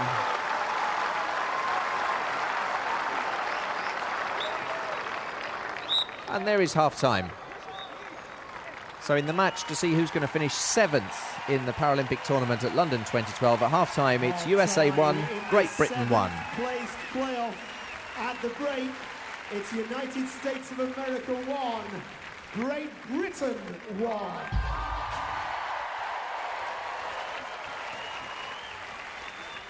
So half-time in 7-a-side is 15 minutes long. You have time if... Please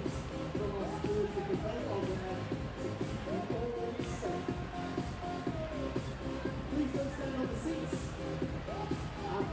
The exits for those that go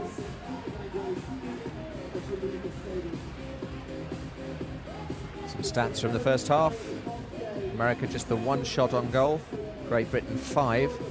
Johnson kept most of them out, 1 apiece. Great Britain 2 ahead on corners, 3-1 to America on free kicks. Great Britain 3 fouls, America 1. No yellow cards or red cards. And the key statistic there, 65% of possession to Great Britain. London 2012 has brought us some incredible moments of sporting achievement right across the whole of the Paralympic tournament. It has been perhaps the greatest Paralympic Games the world has ever seen. And on our big screen now, we have some unforgettable moments from London 2012.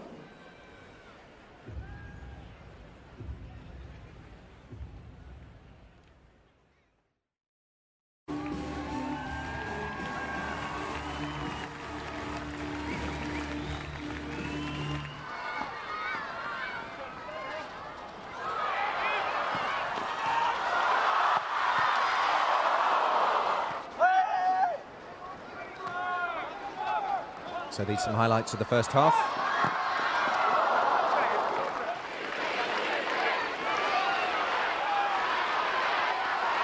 That was the moment when Johnson came charging out and nearly took Diallo. At this stage it was all Great Britain.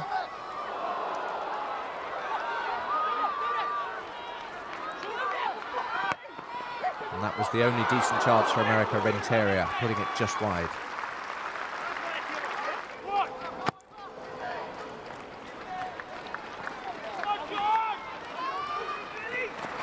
This is the moment when America took the surprise lead. Thompson dallying on the ball and Renteria against the odds, opening the scoring.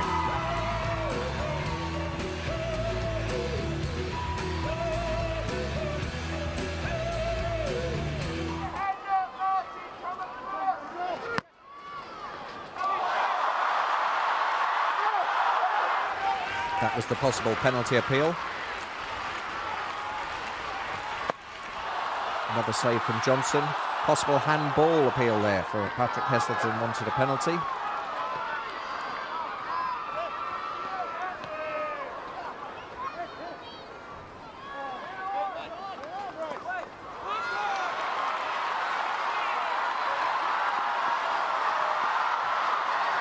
And here's the equaliser.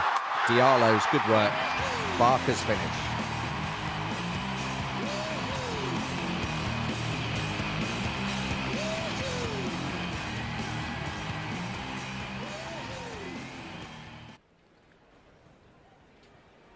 So 1-1 at half-time. We'll have the second half for you very shortly.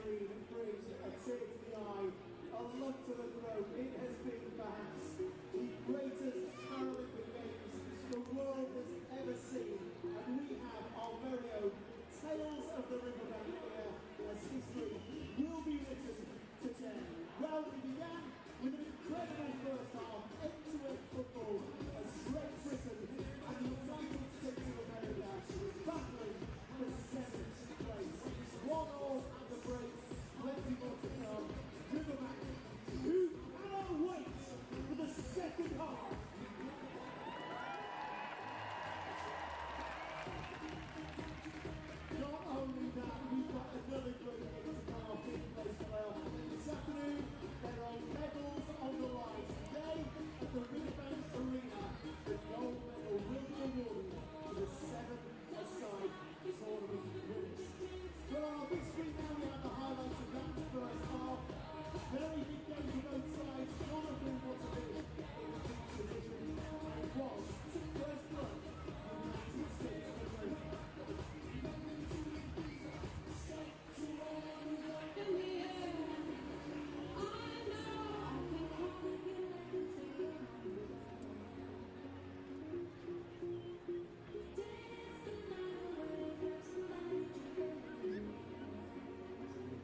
change at the break for Great Britain. Leaving the field, number 6, Alistair Patrick Esselton, replaced by number 4, Matt Dimbilow.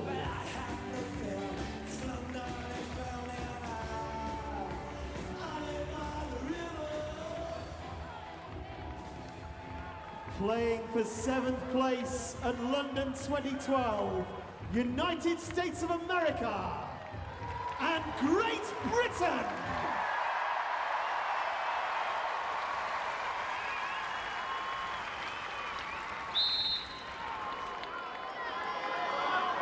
So we're away in the second half.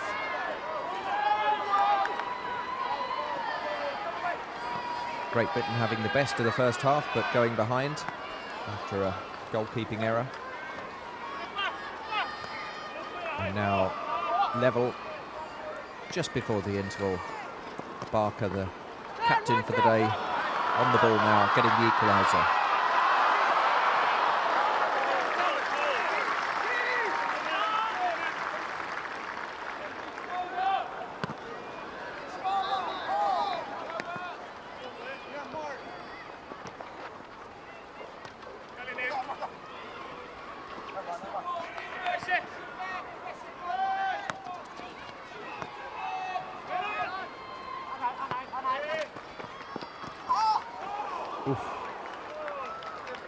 Vasquez took that ball to the face or the shoulder, but at very close range.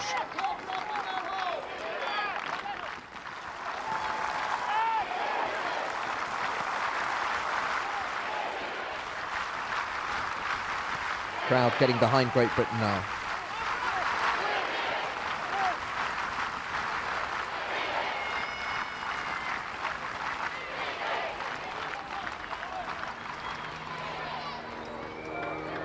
Sinclair's had a very good game for Britain. Fletcher to Dahlia.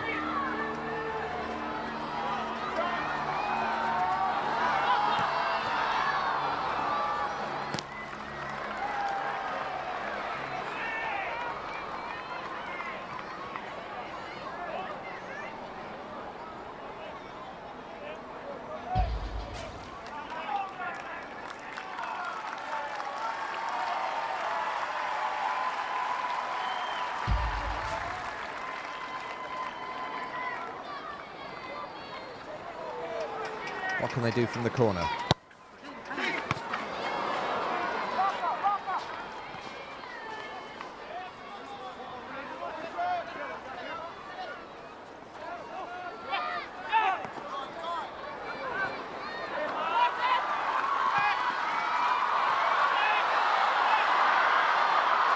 Diallo can't get a shot in, nor can Barker.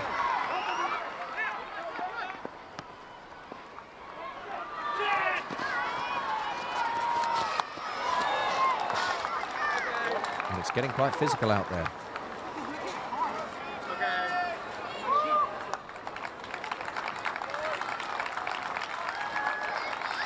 Winner of this match will finish 7th in the tournament. United States of America losing all of their group games. Great Britain hoping to get into the 5th and 6th place match.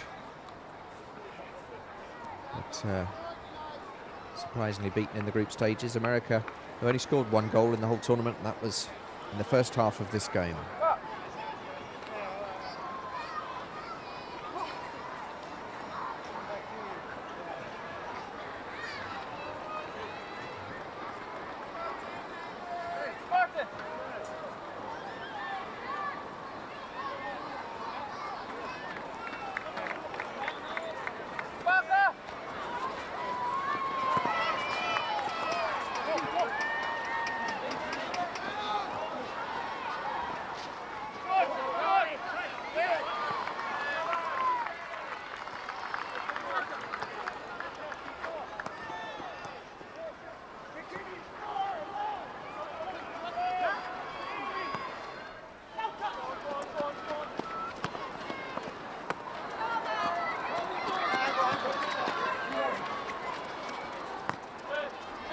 Better for Great Britain.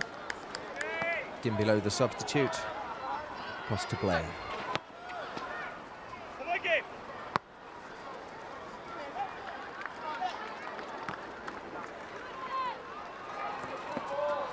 Slow, measured approach.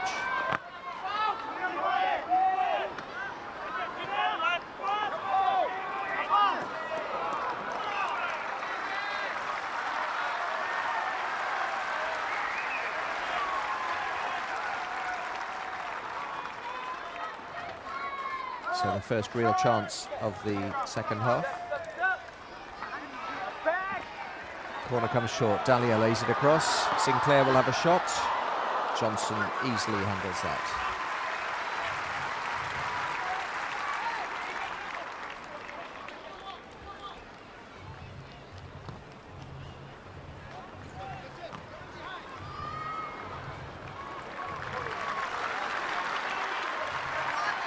Lyndon Lynch, before the competition, the Great Britain coach, was saying he wanted a top 6 finish and possibly a shout at the medal matches. So he's disappointed they're playing for the 7th place, but pushing well now. Oh!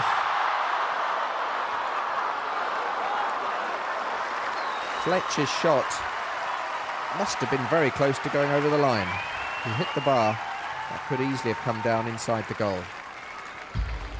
Let's have a look at a replay of this. Fierce shot with the left foot. No, it bounced well out. Had a great chance for Great Britain. Keeper was, well, the keeper just touched it onto the bar. Nice, Chris.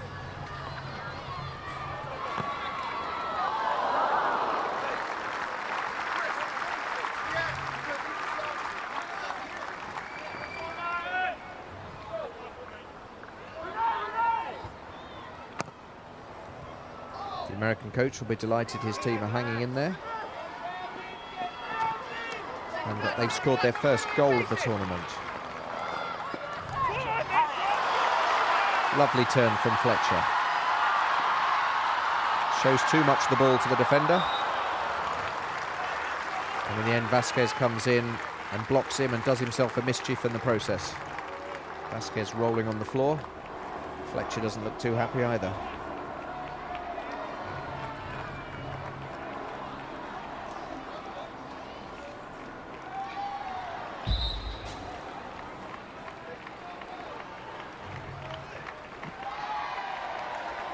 Great Britain team hoping to raise the profile of cerebral palsy football in Great Britain. Countries like Russia and Ukraine are professional. Corner to Britain. Dimbilo going up. Substitute.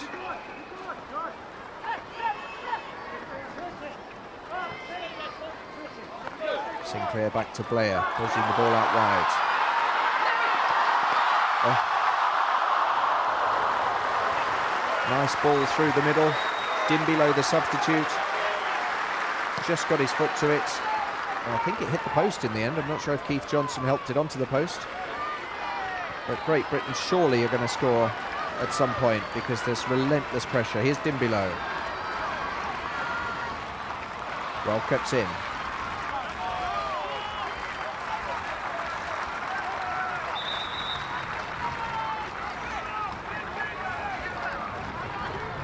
The whistle is because someone's lost a shin pad. It's Martin Sinclair, the number 8.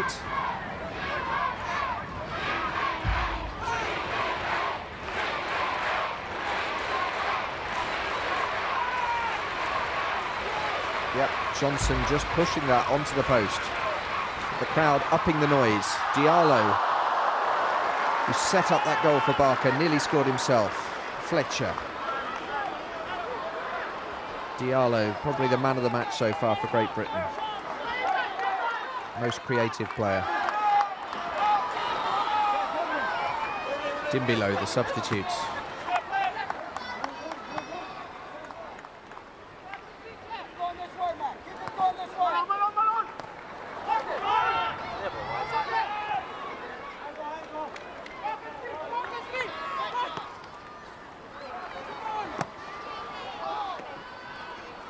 Blair's pass easily intercepted. McKinney lays the ball forward. Renteria, who scored the goal, but loses out.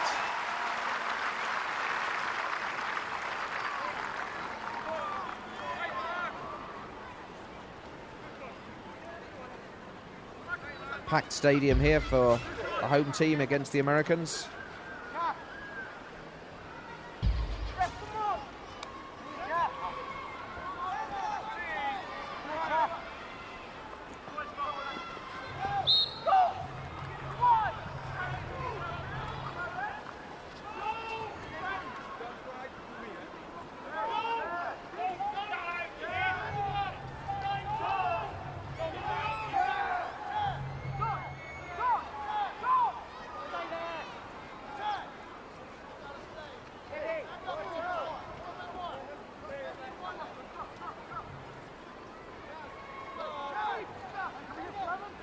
So Vasquez with the free kick.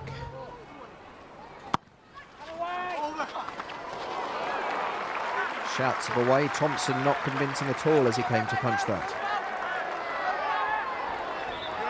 And he's flat out. He'll have to have some treatment.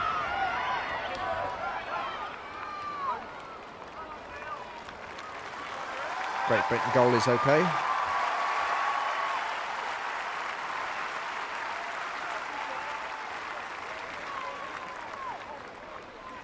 Rolls his neck to make sure his head's still on, and it is. He's got a cap on as well. It's very bright sunlight here.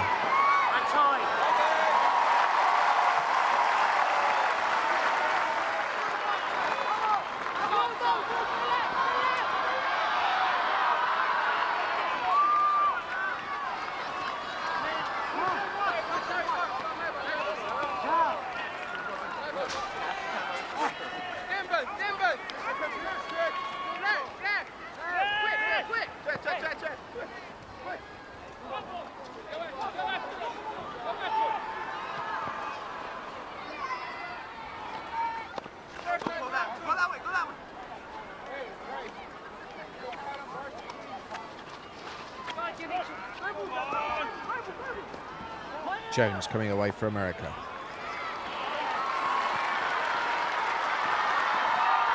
Sinclair, this is more promising.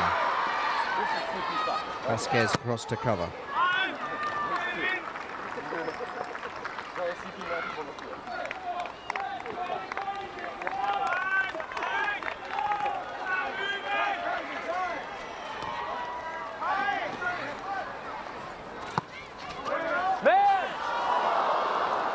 Lovely ball across from Sinclair, but Dimbelow and Barker couldn't get to it.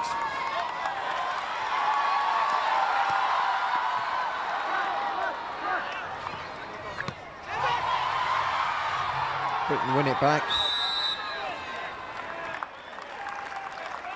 And the whistle goes for a foul. Britain gaining no advantage, so the ref bringing it back for the play.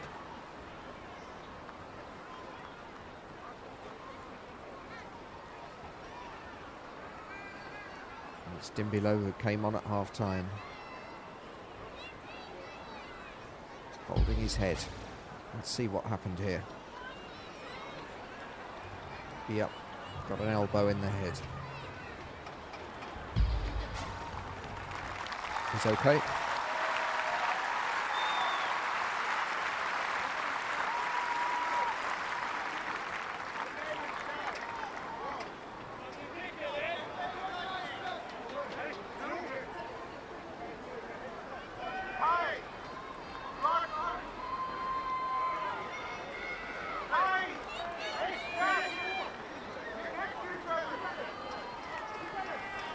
Diallo will take the free kick. Barker's at the far post.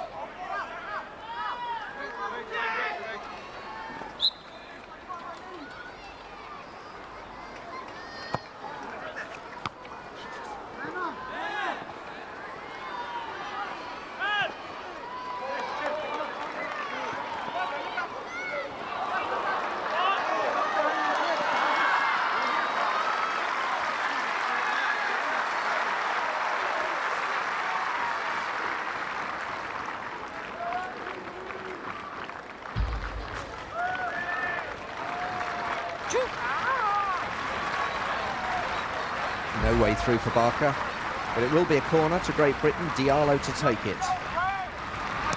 The in-swinger cleared at the near post.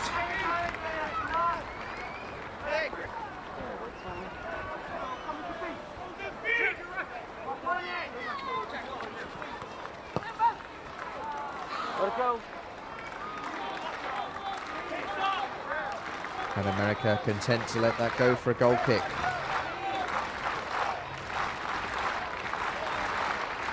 So coming up to 15 minutes left.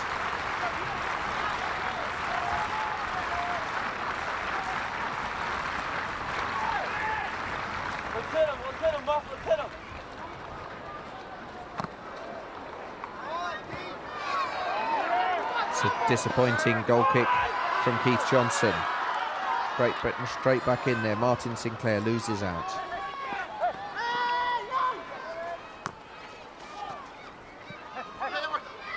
Vasquez, he was blocked by Sinclair, he'll get the free kick.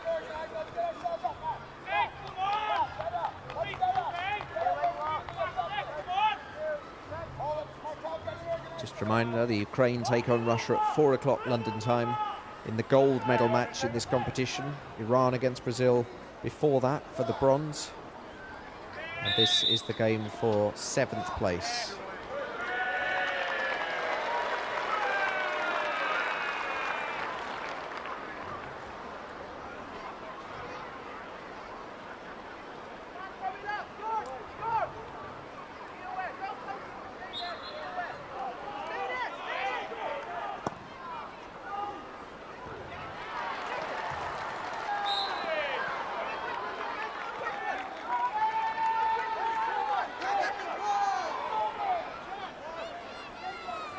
Martel Vasquez got a yellow card for time wasting with that free kick.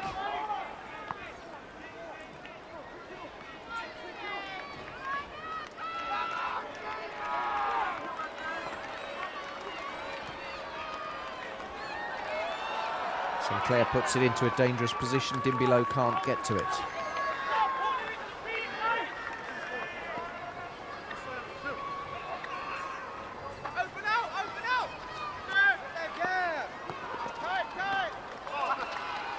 All Great Britain going forwards now, but no signs of breaking through the American defence or getting it past Keith Johnson. Here's Diallo.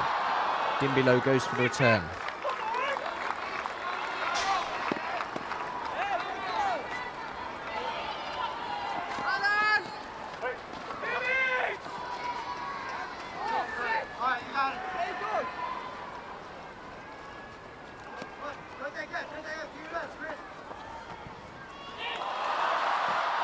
Ooh. Diallo turned, controlled it, shot. That must have been very close. Let's see a replay. Turned so quickly, just wide of the post.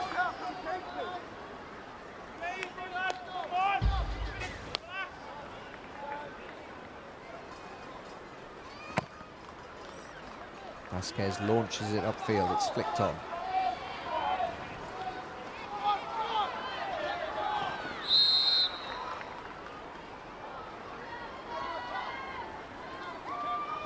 America awarded a free kick.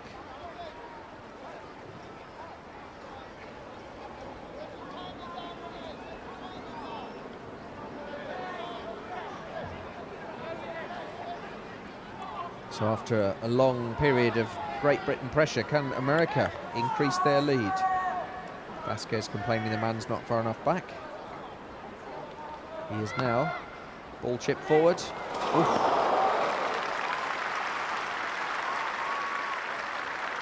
Well, McKinney's a lot larger than Blair, but the defender managing just to get enough. Britain coming forwards now, about 12 minutes left.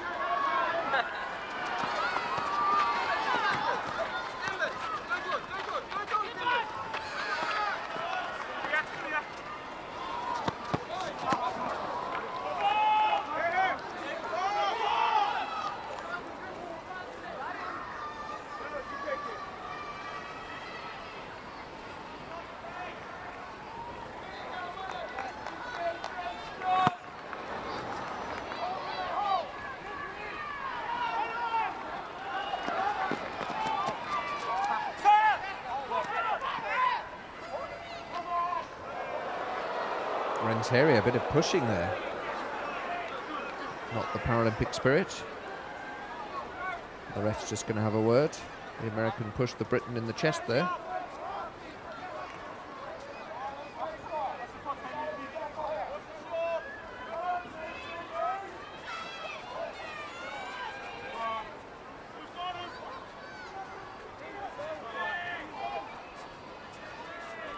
Glyn Blair of Great Britain, not too impressed with that, I don't think.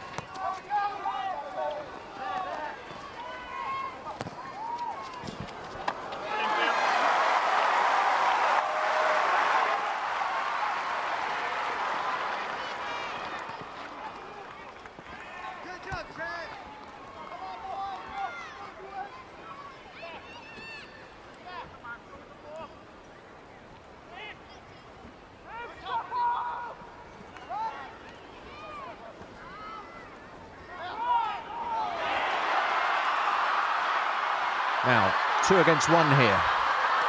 Sinclair, Diallo, unselfishly as he did on the opening goal when he set up Barker, this time set up Sinclair, and he should have done better.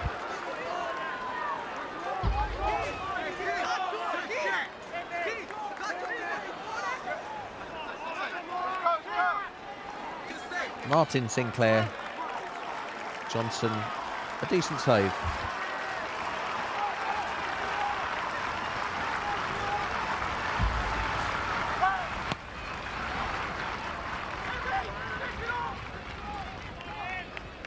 So we're into the last 9 minutes.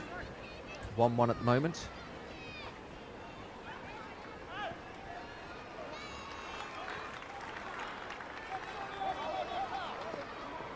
Blair Glynn on the ball.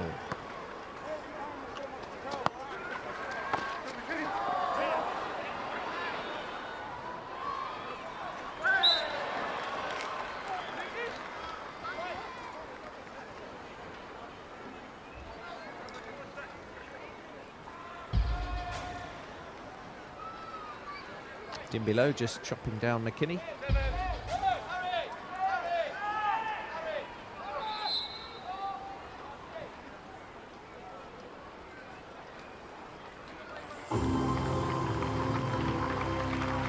That's the last we'll see of Martin Sinclair. Substitution for Great Britain, leading the field, number 8, Martin Sinclair. Replaced by number 5, James Richmond. James Richmond coming on.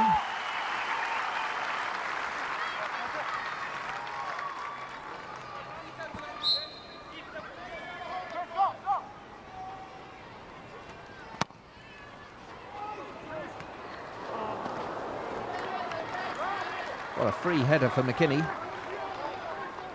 Thompson relieved to watch that go wide.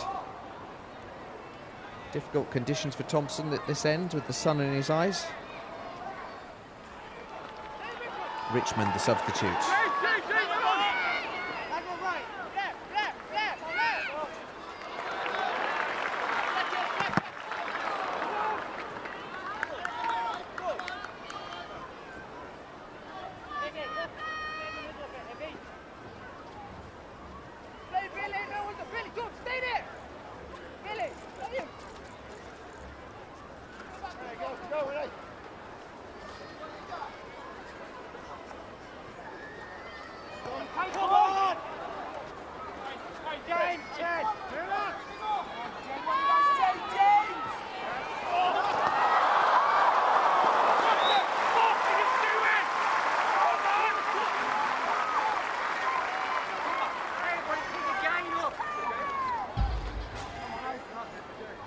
So if the scores are level at full time, this will go to extra time. But we have to have a winner today. Extra time and then possibly penalties.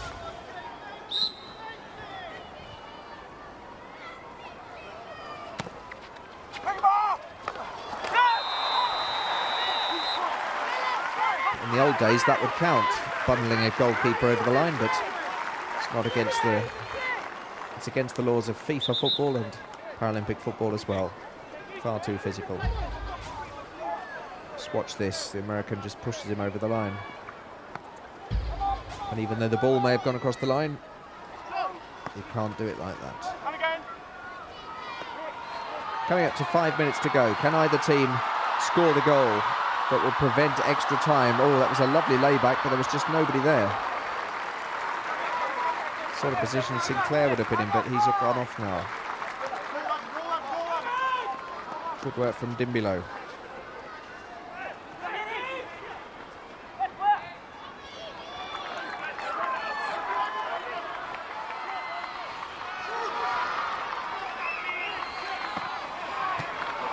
Johnson punches it away.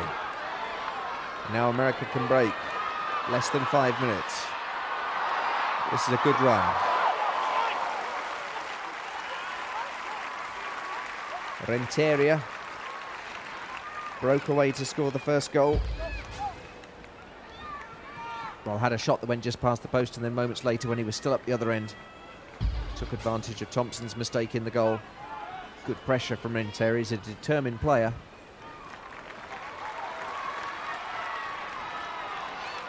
Richmond. Diallo pushed his man over. Lots of the crowd think that's gone in, but it's side netting.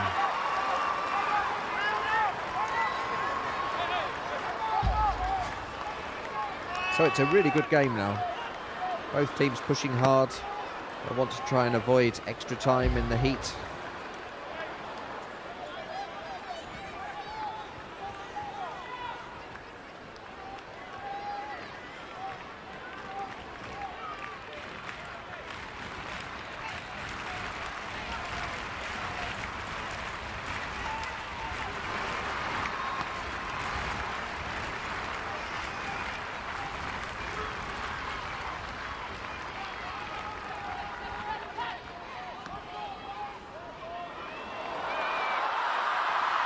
Ooh. Lovely shot on the turn from Barker, the captain.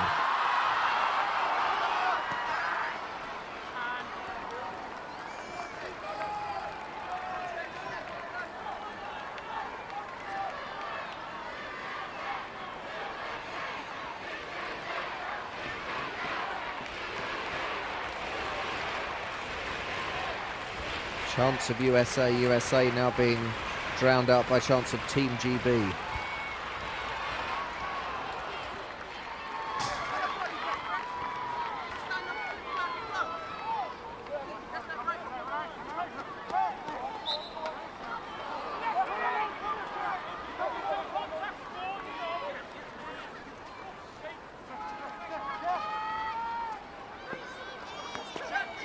Vasquez to Arends, back to Vasquez.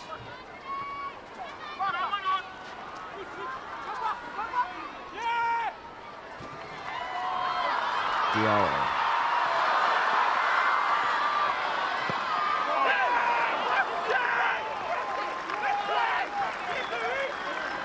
Richmond, his coach is shouting at him, not happy with that effort at all. So we're going to head for extra time by the looks of it.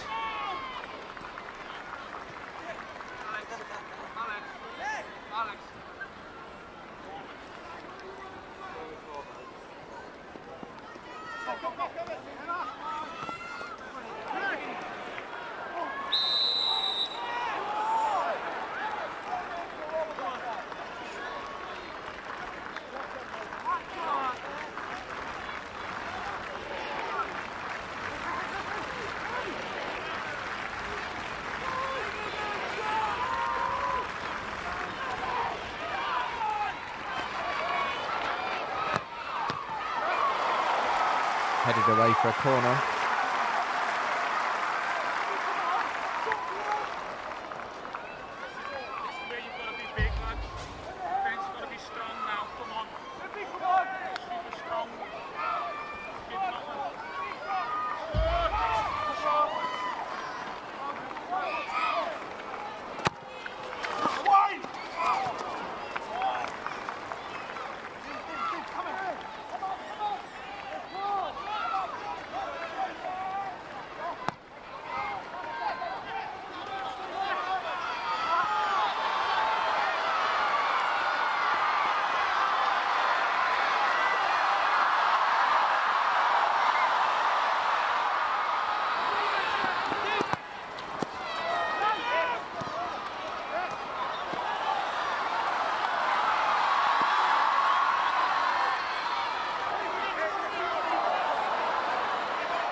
Fourth officials indicated there will be a minimum of 4 minutes additional time. 4 minutes added time. Both teams pushing hard to try and win this before extra time.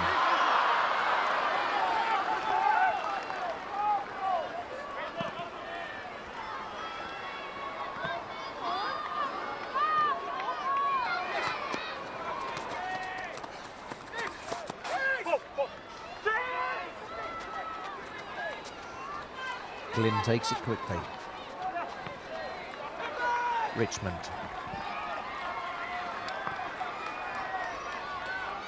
In below. Can either side break the deadlock in this game? Great Britain have had the best of the chances, but Johnson in the American goals kept everything out, apart from that equaliser from Barker, the captain. Here he is on the ball. Oh. Just couldn't get a shot on target.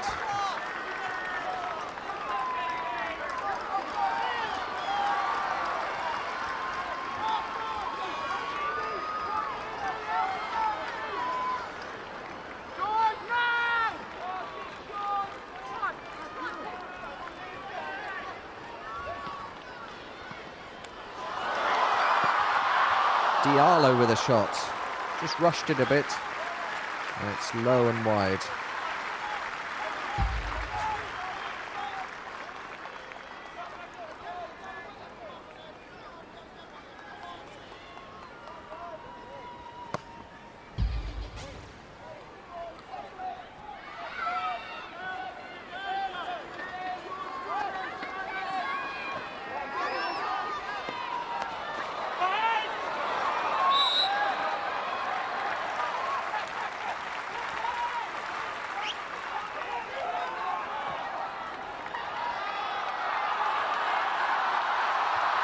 Crowd roaring Great Britain forward, but Richmond's wasted that.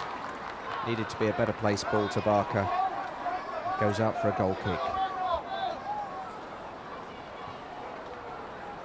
Terrific atmosphere at the Riverbank Arena. Had some great games in this seven-a-side Paralympic football tournament. The home crowd would love to see Great Britain win 7th spot.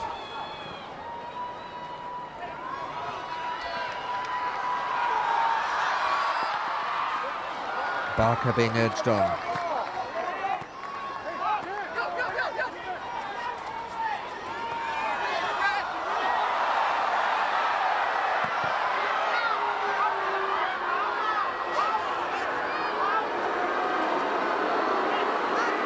Decision goes against Great Britain.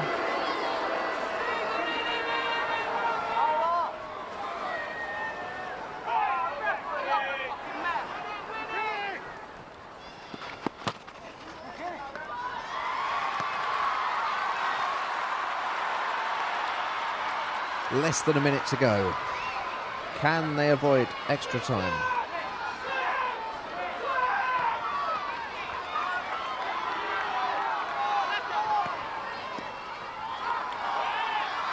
Barker. 20 seconds to go of normal time. And added time.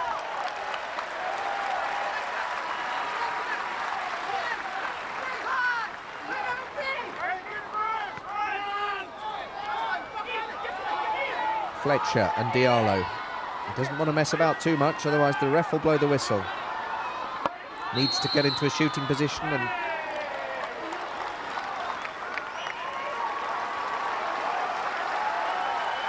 what's he given there? Is that a free kick to Great Britain? I couldn't see what that was for. Everyone seems a bit mystified. Vasquez certainly not sure what's happened. So a really good chance here for Great Britain.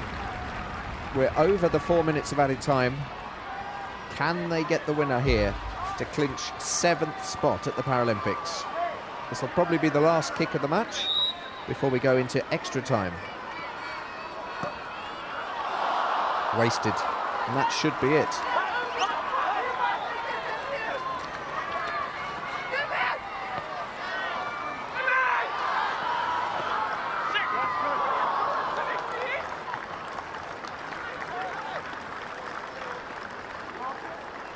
I'm not sure where the ref's getting this time from. But we're now into the 6th minute of the 4 added. I think he'll blow it once Johnson or Vasquez kicks it out.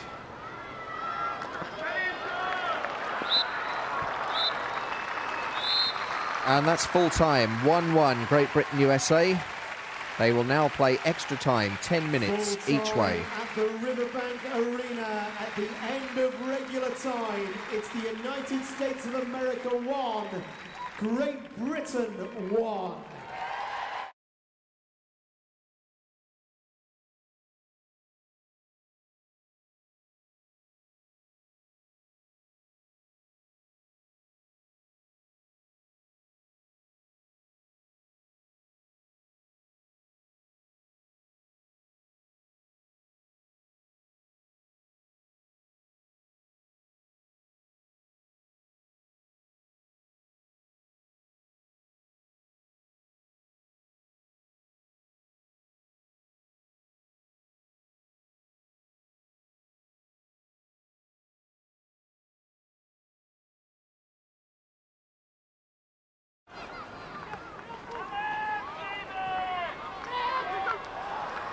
Nine minutes gone in this first period of extra time. USA 1, Great Britain 1. They'll play 10 minutes each way. And if we still haven't got a winner, we'll have a penalty shootout. And if Great Britain are anything like England are in football, penalty shootout's never a good idea. England always disastrous in major tournaments in football, but in Paralympic and Olympic football, we play as Great Britain. And at the moment, it's 1-1. America on the attack here.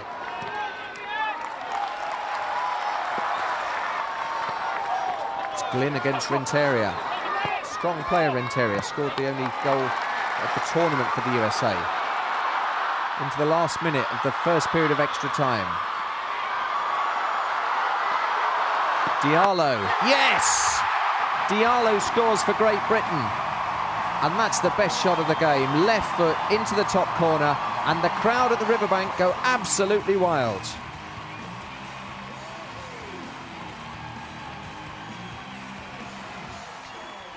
Goal scorer for Great Britain, number 11,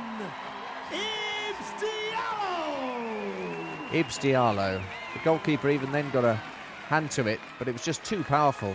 Could only push it high and wide into the top corner.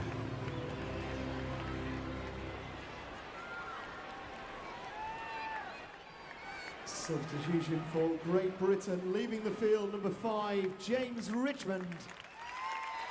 Replaced by number 10, Johnny Patterson. Patterson on for Richmond for Great Britain. That is the end of the first period of extra time. It's the United States of America 1, Great Britain 2.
USA 1, Great Britain 2.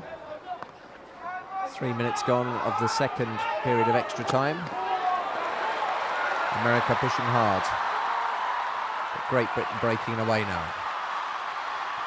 Urged on by the home crowd. Great Britain with their tails up. Oh, and that cross has crept in at the far post. Looked like a shot from Fletcher, a cross from Fletcher, but it turned into a shot.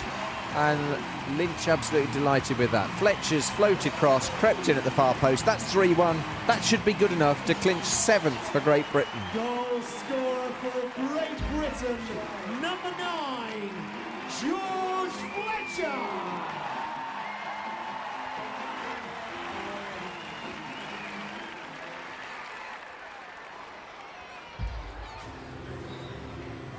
So Renteria had put the Americans ahead in the first half. Barker equalised just before half-time. No goals in the second half. With the last kick of the first period of extra time, Diallo put Britain 2-1 up, and Fletcher has just made it 3-1. And that should be enough. And the level of noise has gone up here now at the riverbank. Barker turns and shoots.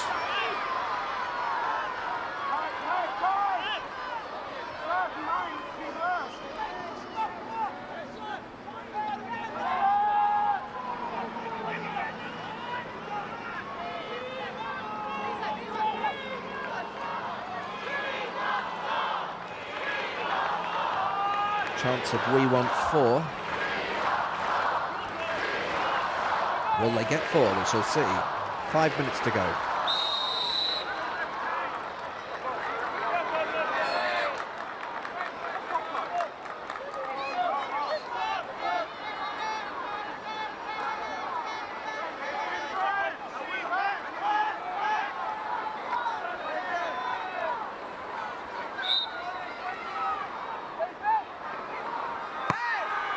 Diallo's ball across.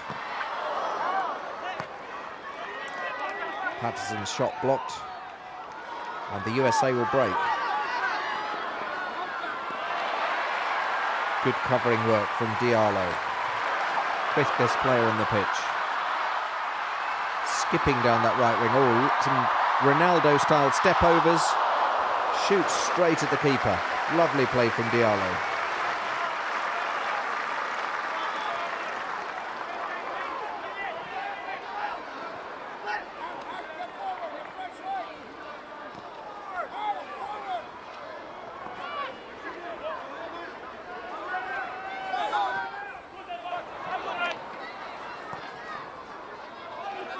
Very high standard of football here at the 7-a-side tournament at the Paralympics.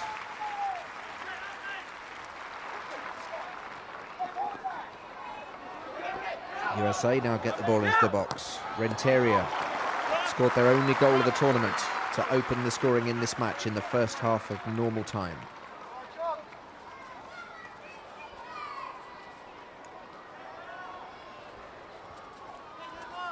Well, the home crowd well pleased with what they've seen.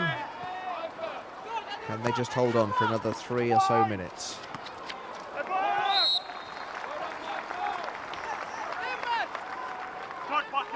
More defending to be done. The ball's gone out the other side.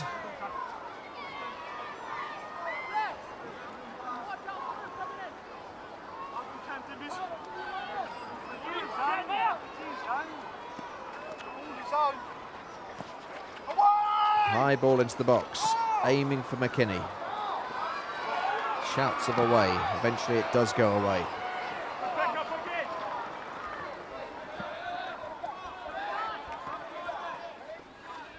Vasquez fools his man. Renteria's inside him.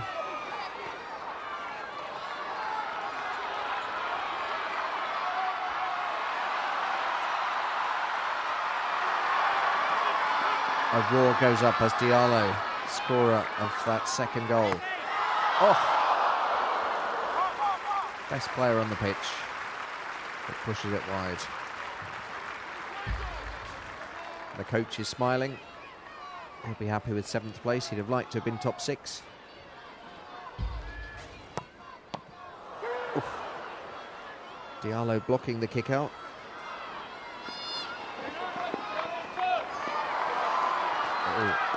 And both sides with a couple of needless back heels. Not what you want to see. Oh.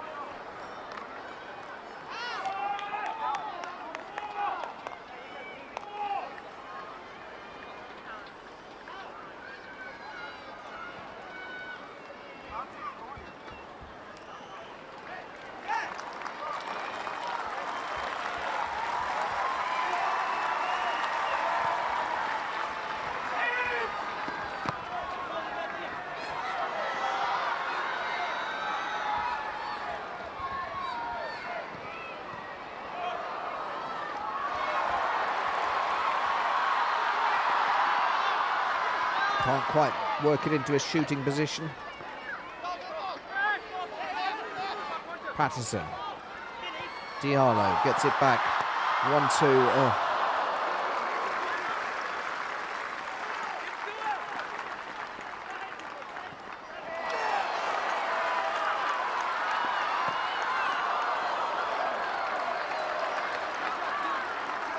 No foul, says the referee, but it's a very strong challenge.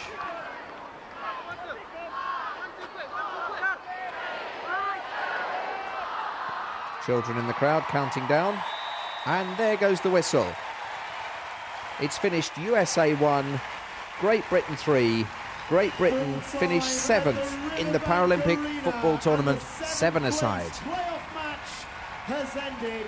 United States of America 1, Great Britain 3.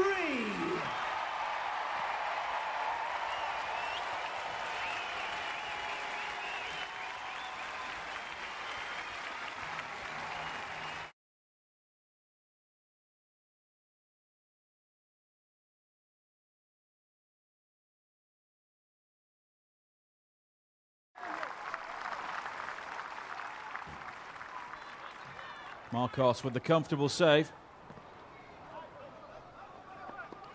And welcome to viewers on PSTV Channel 2, wherever you are around the world, on the final day of the Paralympic Games here in London.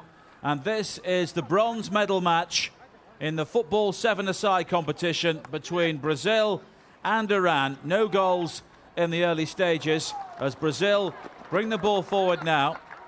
But Silva unable to control. Bakshiri with the challenge. Coming up later on at 4 p.m. British time, we have the final, Russia against Ukraine. But these two teams battling for the bronze medal as they did in Beijing 4 years ago, when Iran were successful on that occasion. A gallop forward there in vain from Ashtar Farouz.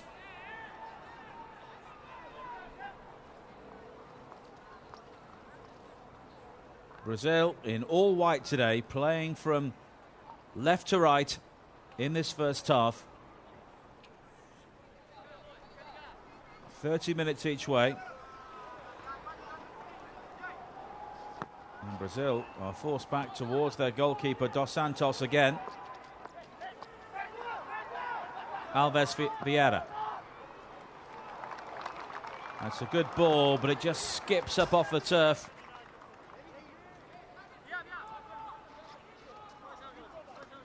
Cabral unable to pick the ball up.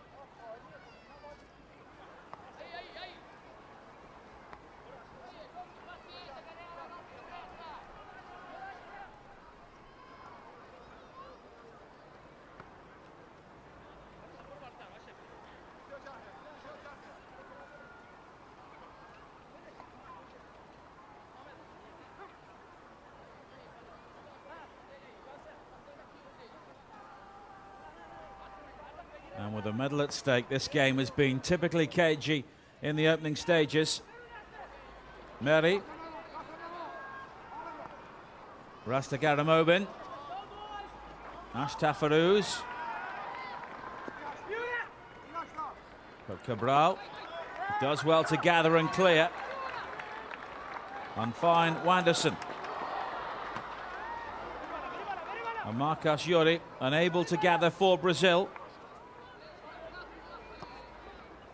And that's a good ball. But Ashtar Farouz just ran out of room and maybe lost his footing there at the crucial moment.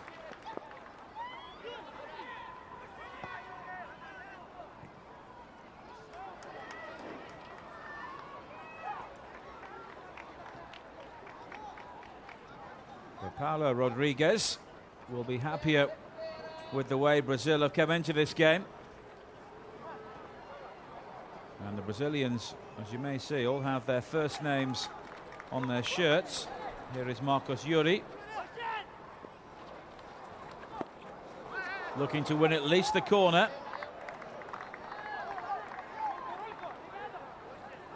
And he's one of the youngsters in the team. He won't be 19 until December.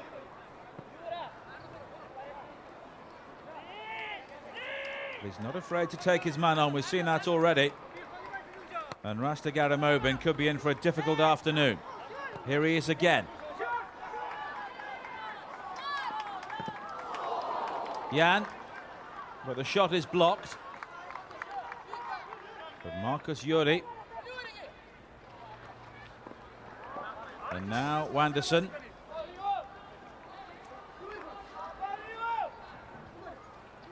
And throw-ins are allowed one-handed in this form of Paralympic football. As Akbari brings the ball clear. Takeshi. But Fernandez Celso now.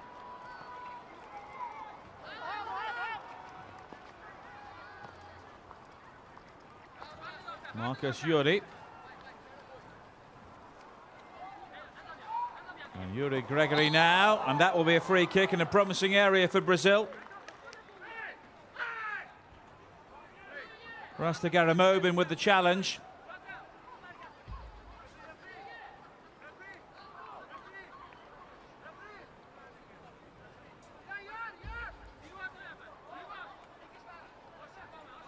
Approaching midway through the first half.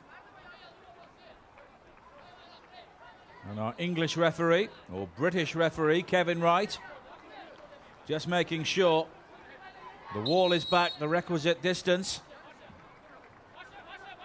And we've seen Brazilians in all forms of football score spectacular goals from this sort of range.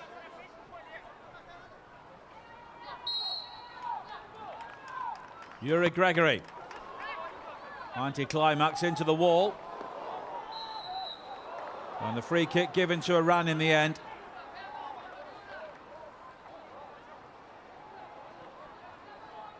It's a hot day out there. And if you know the Olympic Park, we're in the Riverbank Arena, which is at the far end from the Stratford Gate in the stadium and the Aquatic Centre, which you see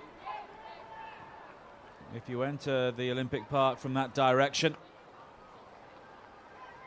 And we're fairly close to the velodrome and the basketball arena. And there's been a steady stream of people heading towards this arena all day, and that's careless from Brazil. They give away the corner. Marcus Yuri there, not helped by Fernandez Celso. And you can see the frustration in the body language of the coach there.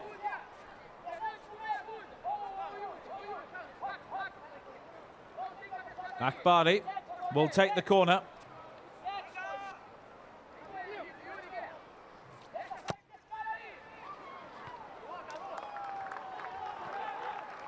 Jose Carlos with the clearance.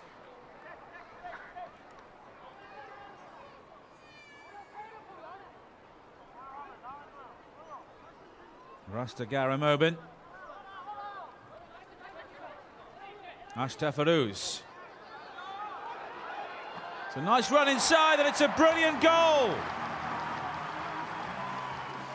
Rasul Ashtafarouz.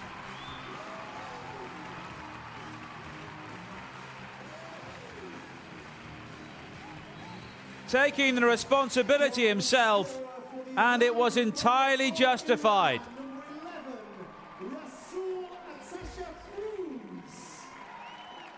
Saw the gap, and as he cut inside, that finish gave Marcos absolutely no chance.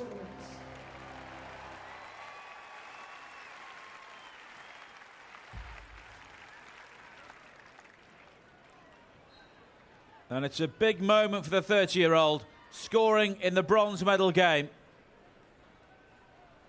His third goal of the competition. And just when it seemed that Brazil were beginning to take control, a wonderful individual effort has given Iran the lead.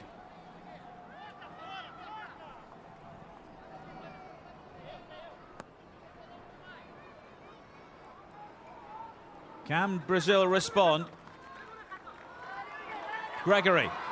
It's a good ball inside, and that's a wonderful challenge to deny Marcus Yuri. And Iran eventually get the free kick, and it may have been the goalkeeper there, Kaza Epire Sarabi. There's an Iranian player down.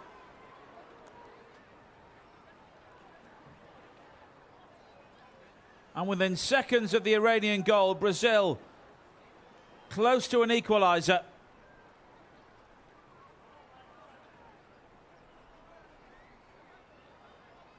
And the Iranian player seems to be in some real trouble here.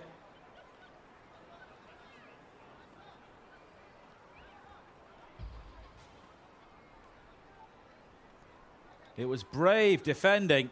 Akbari, the captain,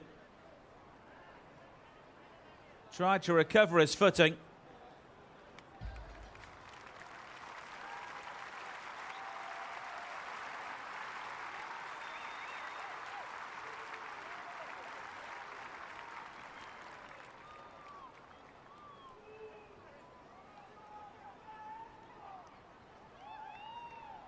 And some running repairs for him.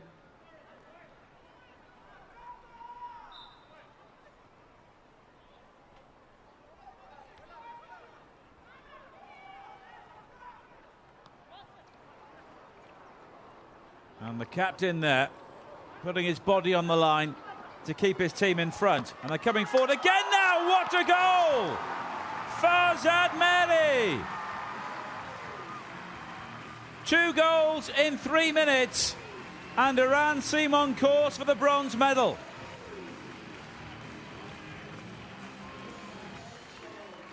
Goal scorer for the Islamic Republic of Iran, number 6, Farzad. Oh, it took a deflection in the end off Jan Francisco, but that shot was travelling from Farzad Mehri. He will claim the goal. His 5th of the tournament. And Iran have taken a vice-like grip on this game with 10 minutes to play in the first half.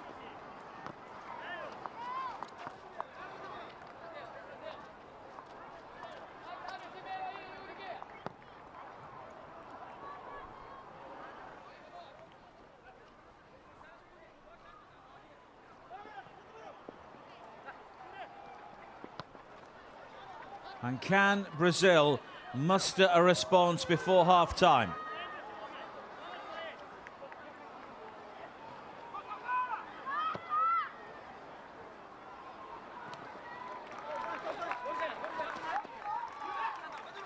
Gregory.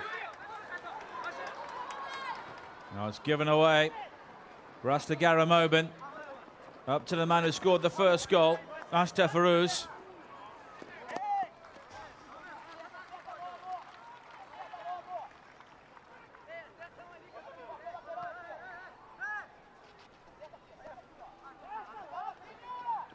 And the power of the Iranian shooting has really taken the eye so far.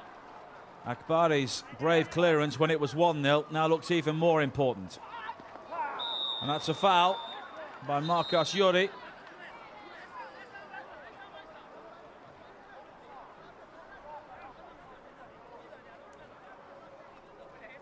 And there'll just be a word from Kevin Wright, the referee.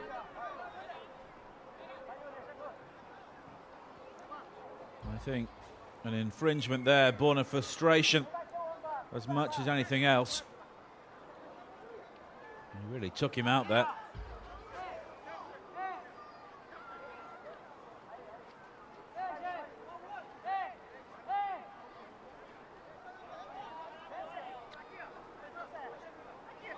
And a third goal now would surely seal the victory for Iran before half-time. Mehri, who scored the second goal, is over this. You'll see the wind causing a few problems.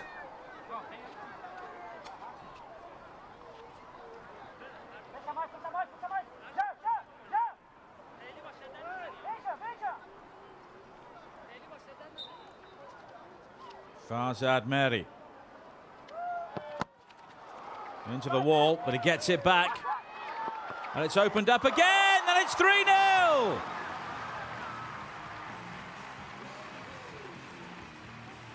Astafarouz again.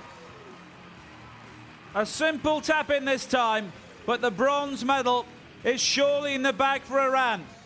Second goal of the game for Islamic Republic of Iran's number 11. No offsides in this form of football. And the shot may have been going in anyway from Rasta Garamobin, but Astafarouz makes absolutely sure.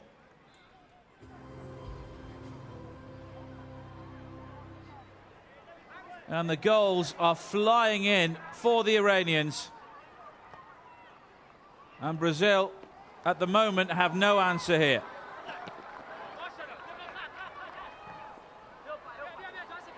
Three goals in 6 minutes. And Astafarouz is now on a hat-trick.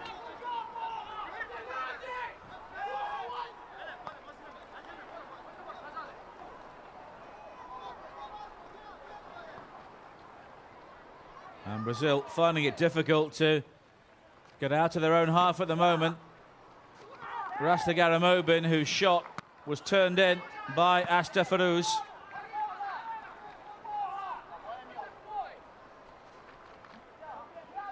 Akbari.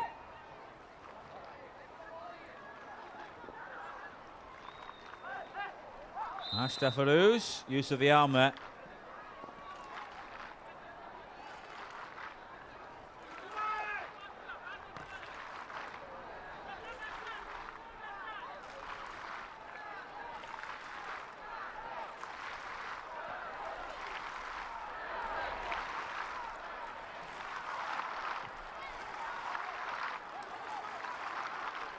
Iran have had big victories already in this tournament, beating the Netherlands 4-1, Argentina 8-1, before losing the semi-final 3-1 to Russia.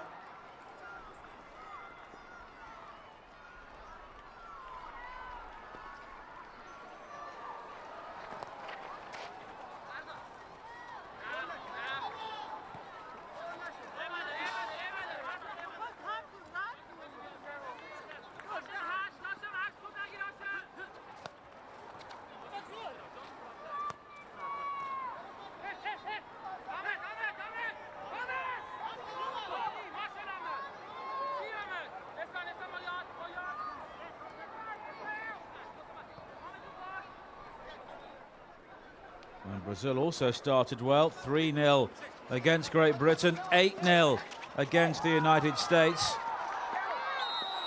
before losing to Ukraine with a late dramatic winner in the semi-final.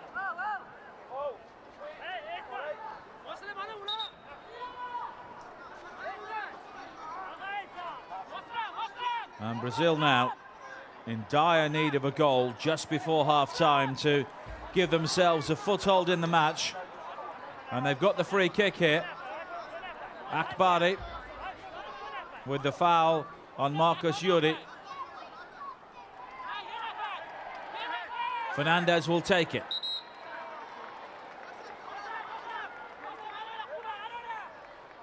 There aren't too many Brazilian players attacking the penalty area to provide some nuisance value.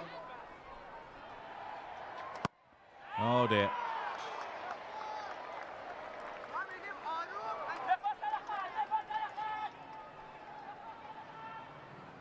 And there's a big half-time team talk coming up for Paulo Rodriguez.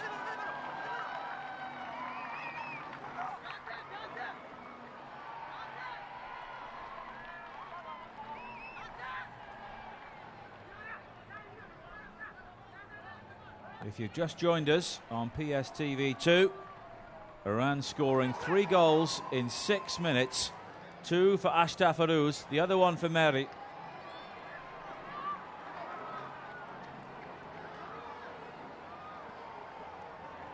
At the other end, Brazil yet to really force Kaza Epira Sarabi into a save. But there was a brave block by the captain, Akbari, when Marcus Yuri looked certain to score.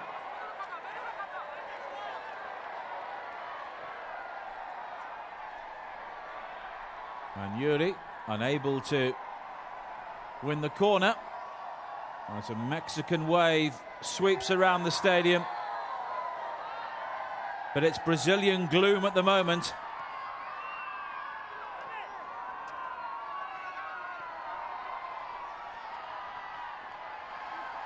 Mustafaruz was goal side of Fernandez for a second. And it will be a corner. And Brazil here will be very pleased to hear the half-time whistle.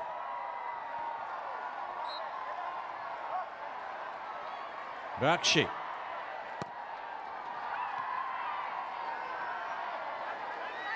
He may break inside the area for many, not too far away.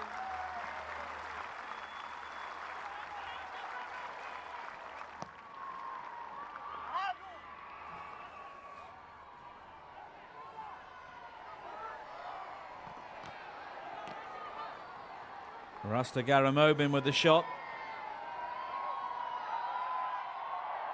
As we're ticking towards injury time at the end of the first half.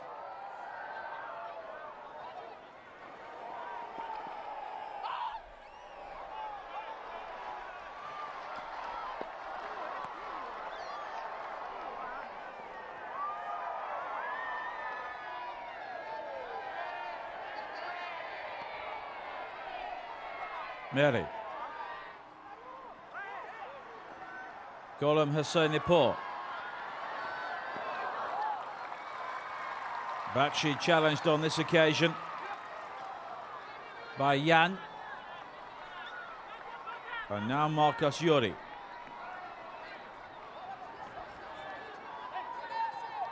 The Brazil goal now, right on half-time, would give them at least a glimmer of hope.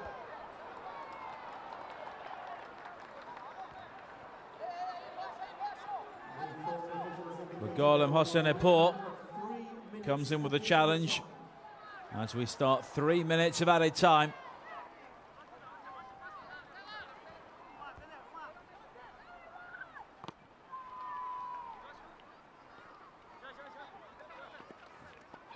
Jan.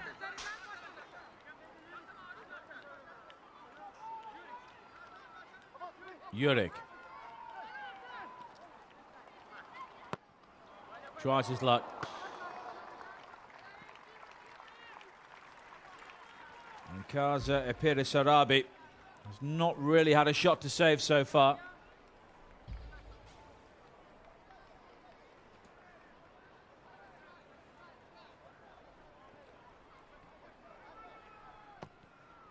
Golem Hosseinipour with the clearance.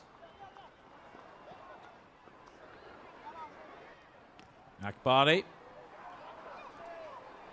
And the ball does bounce very high on this surface. And it's causing problems there, but as Bakshi was heading through, the whistle goes. Much to Brazil's relief. Wanderson. Jurek.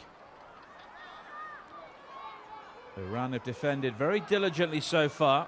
Marcus Yuri. A decent effort in the end, but there was no one there to apply the finishing touch at the far post. Zeka unable to turn around and turn that ball towards goal.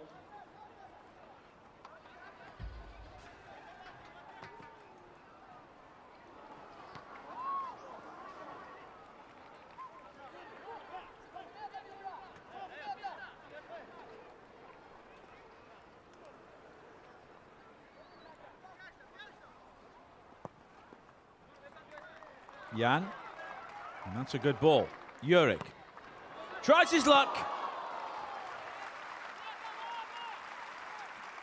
And Brazil need to have something like that just fly into the top corner for them at the moment. Not quite enough dip in the end.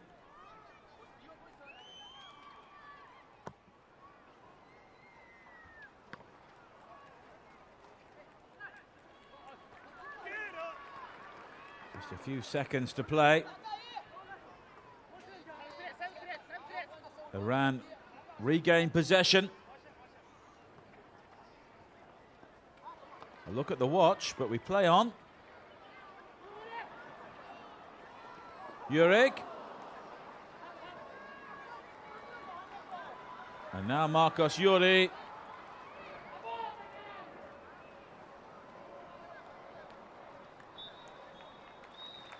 And that's half time.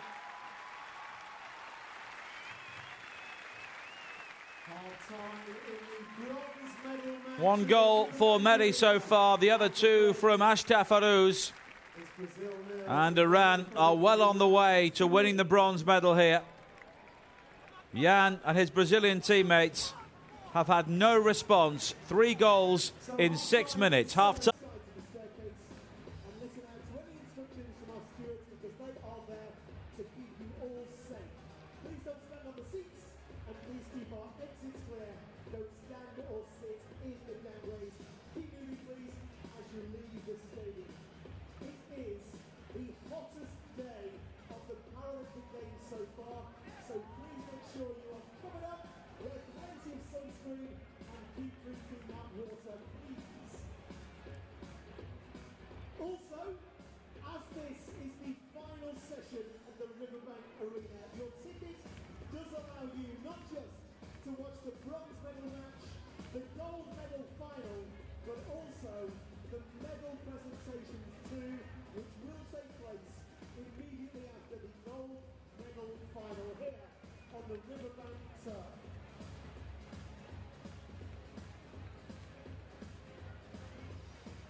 Goal scorer for the Islamic Republic of Iran, number 11.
Truly incredible, uplifting and emotional moments across London 2012, and we have our very own Tales of the Riverbank about to be written here. This is the final stage of the 7-a-side tournament at London 2012, and Marcus here, our football expert. Well, what a first half it was. We were expecting close game, but it is all about the Islamic Republic of Iran. It did indeed bring a surprise to everybody, I think, on their 3 goals up. That was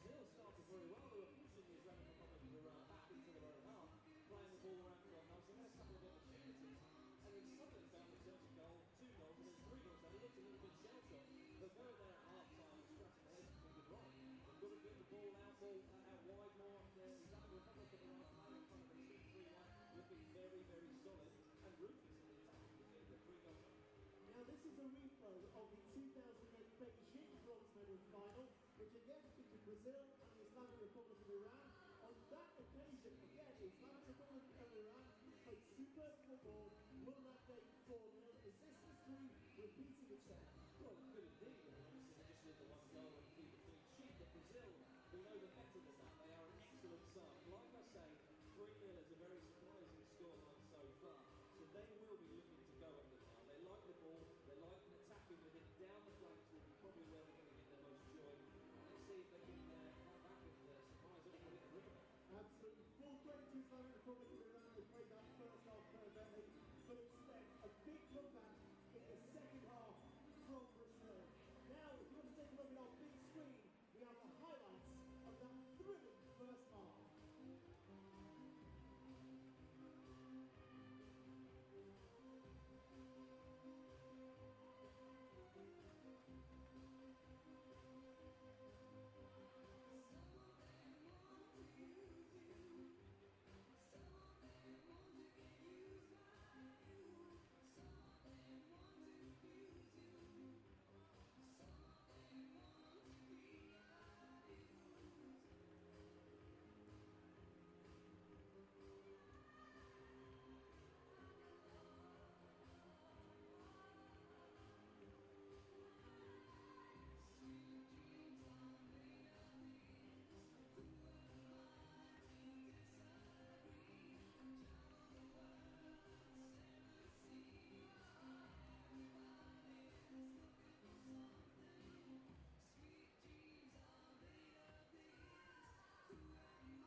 What a first half it was. What a second half we have to look forward to here at the Riverbank Arena. Now then, just before our teams return to the Riverbank Arena, we'd like to get you moving, Riverbank. Are you ready? Okay then, here's what we're going to do. We'll split the Riverbank Arena right down this halfway line. And I will take the south end of the Riverbank Arena. Hello, South. Alright then, Riverbank. That means I have the north side of the Riverbank Arena. Now the south end we know is by far the best part of the Riverbank Arena. So, I need you to roll with me. We're going to try a double Mexican wave. So we'll start in the middle and my guys on the south will go round this way, while Marcus's guys will go round the other way. Quite simply. So you follow what we need to do, yes? Everybody this side of the line starts a Mexican wave and go this way. Everyone on Moxie's side, you start to go that way. And somewhere around the cross streets over here, with the Olympic family, hi Paralympic family, will cross over and carry on. So, Riverbank, are you ready? Yes, sir. We'll go in 3, 2, 1, start that way! Oh, looking good, South End! We're going faster! Ready for the crossover, there's going to be some very rapid standing up here. Here we go! There's the crossover, keep it going! Oh, come on! That's my guys in the south, that's my way going. Oh, here we go, carry on! Keep it going after the crossover.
So Iran closing in on a second successive Paralympic bronze medal in the seven-a-side football.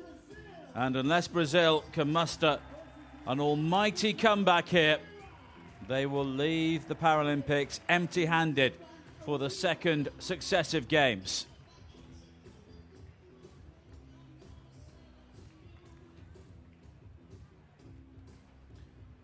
Three goals in 6 minutes, two for Astafaruz, the other for Meri, have given these Brazilian players a real mountain to climb in the second half. The wind has got up again inside the Riverbank Arena, but it's still bright, warm sunshine here. A sparkling day to end London 2012. And a remarkable summer of sport in this city. And it would be remarkable here if Brazil take home the bronze medal from this situation. The first shot in the second half comes in from Marcus Yuri.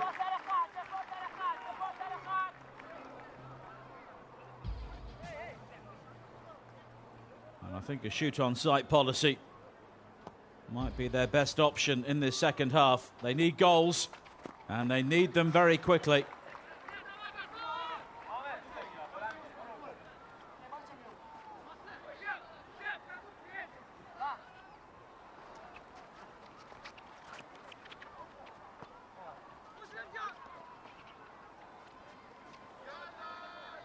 And this Iranian side could be around for a long time. Many of them are only in their early to mid-20s.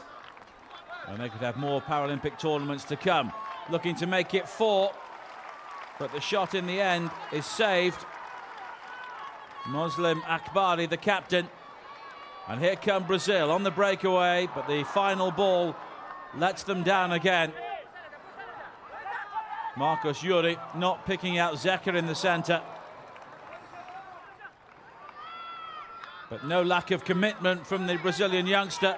But there's a mistake at the other end, which is almost capitalised on by Astafaruz. Looking for his hat-trick goal. Fernandez.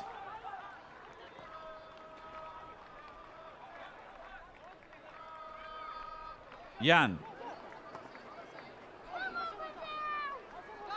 Wanderson closed down very quickly there by Rasta Garamobin.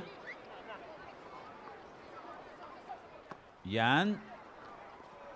Wanderson tries to chest the ball off, and he has done so. Jan with the shot. Oh, he's hit the post. And I think the goalkeeper got a touch on that.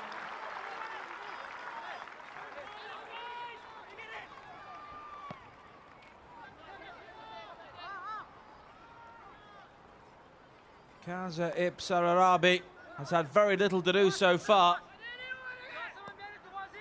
But I think he may have just got a fingernail on that. At the other end, this could be trouble, but the free kick not given.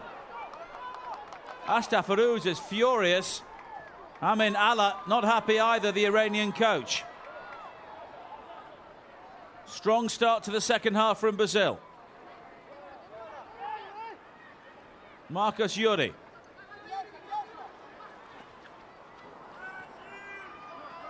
Jan. Marcos Yuri again. Good block for Meri.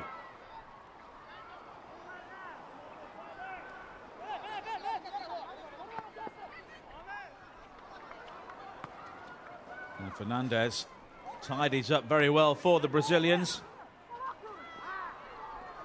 And they will get the corner.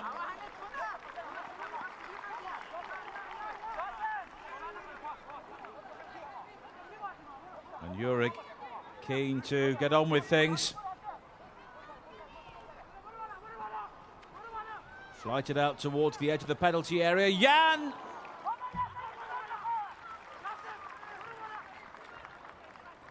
Not quite as dangerous as his previous effort.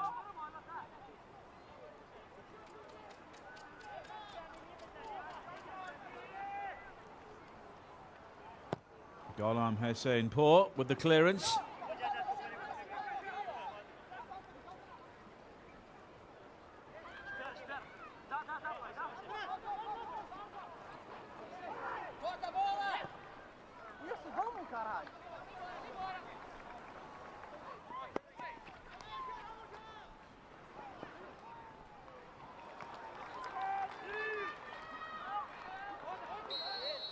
And there's a shirt pull there from Marcos Yuri, spotted by the referee.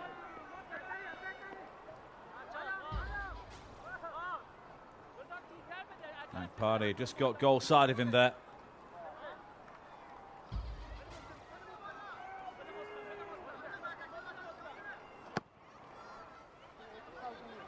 But Brazil need to build on this strong start to the second half with a goal.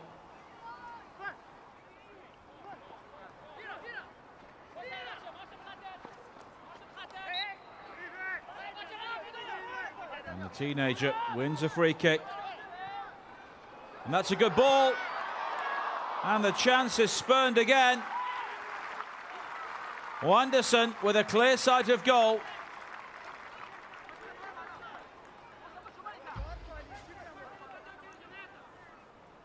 And he found the space, but the shot always swinging away with players in support.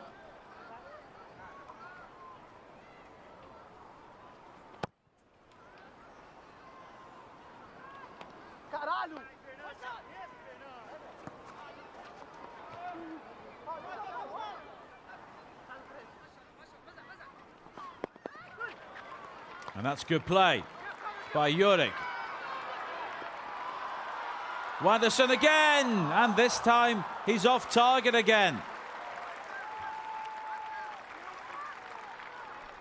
But the chances are now coming for Brazil.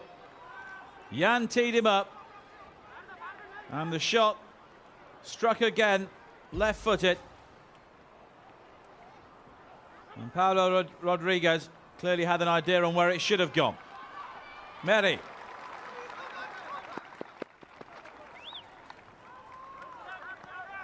All Brazil so far in the second half.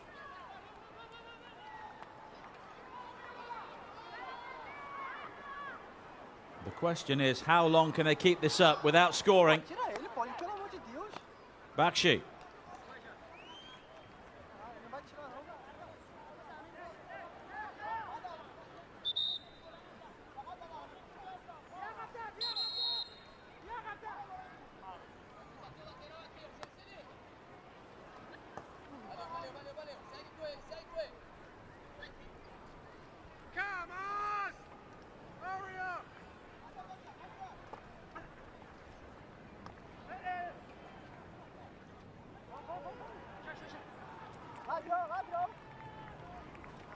Oh, that's careless.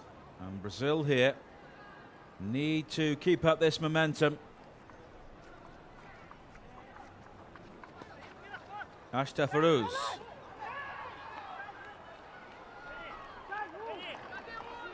Mehri.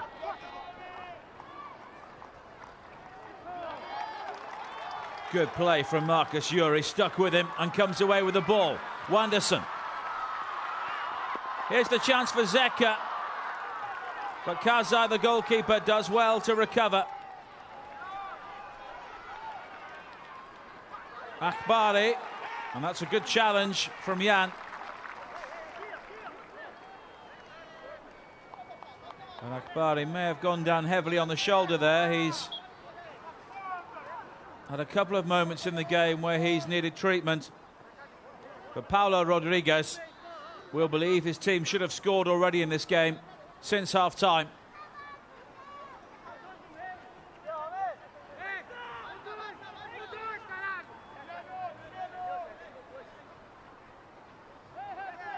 And the goalkeeper for Iran, Karzai.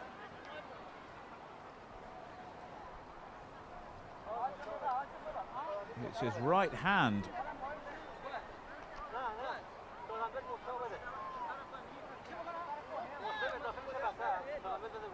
So the magic spray comes into the game.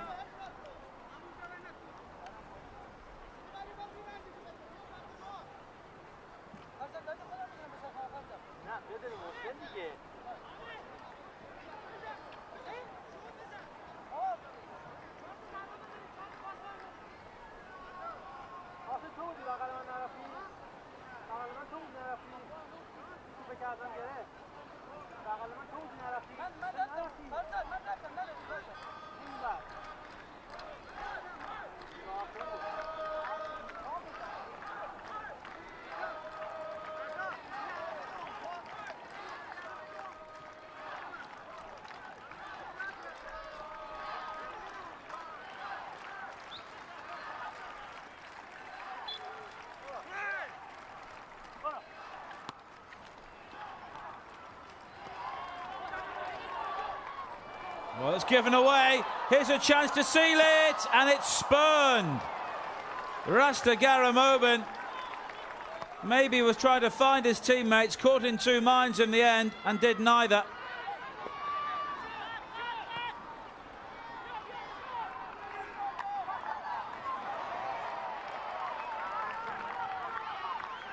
Brazil moving forward again. Jan deflected behind for a corner.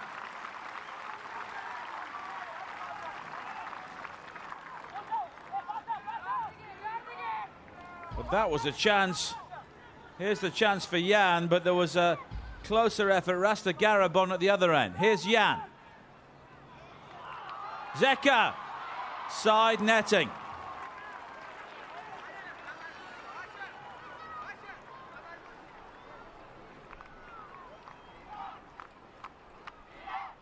And Brazil can't say they've not had their chances in this second half.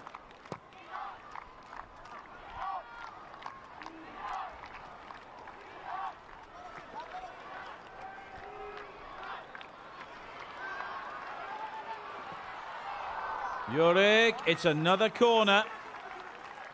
Golem Hosimpor with the clearance.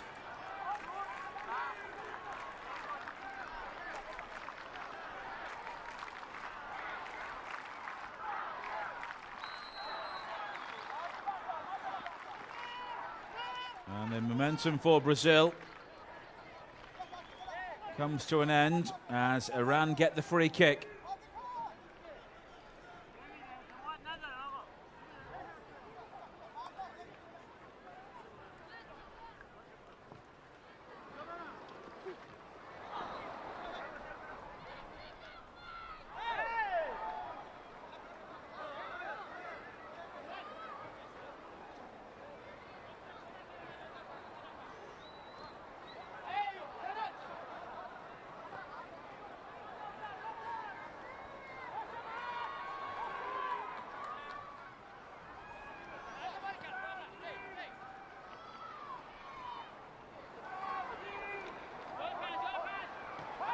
Jurek. Wanderson!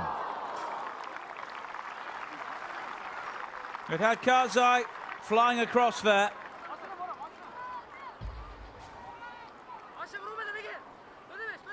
Couple of yards wide in the end.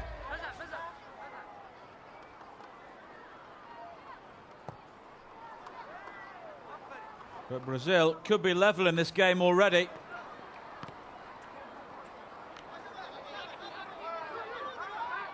Jan coming closer with that shot turned onto the foot of a post. But that's given away. Bakshi.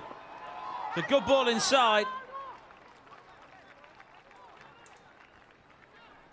And the opportunity not taken. Akbari with the cross in, but it was behind Ashtafaruz.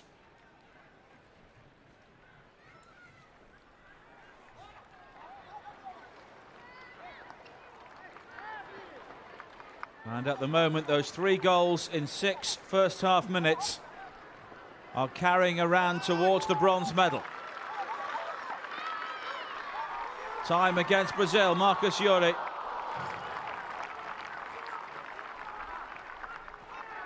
Already, we played nearly 14 minutes in the second half.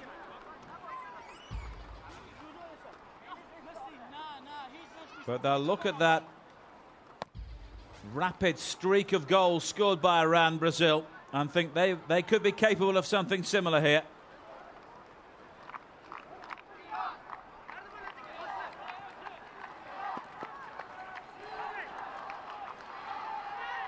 Astafaruz off balance, and in the end he's the player who gets the yellow card.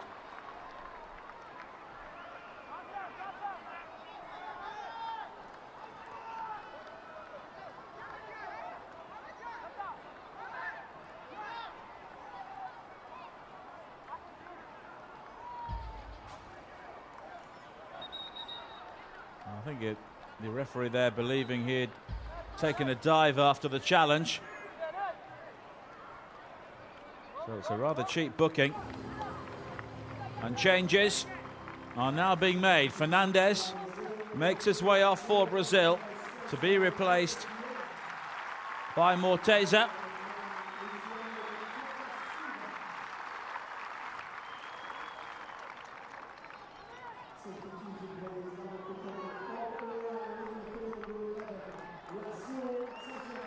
Three changes for either side allowed in the game. And the scorer of 2 of Iran's goals now makes way following that yellow card.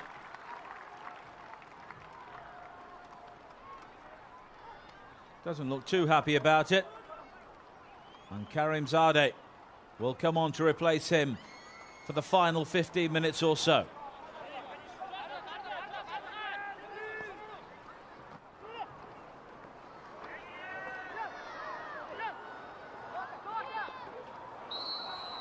There's the first involvement for the new man for Brazil. And he wins the free kick. Jan. Luciano. Wanderson. Jan again. He makes Luciano scamper for the pass. Wanderson. A neat turn in field. Jan. Luciano.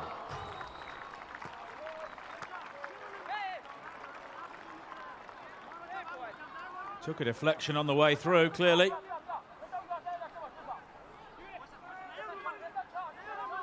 And Brazil keen to get on with things here. Jan. Plenty of Iranians between him and the goal. Luciano. And this time there was no deflection.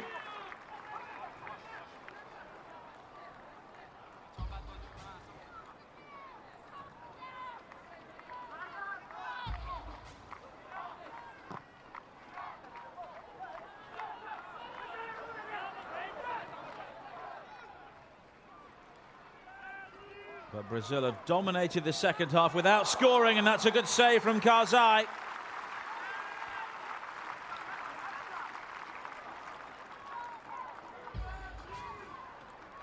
Jan again, denied by the goalkeeper for a second time in the half.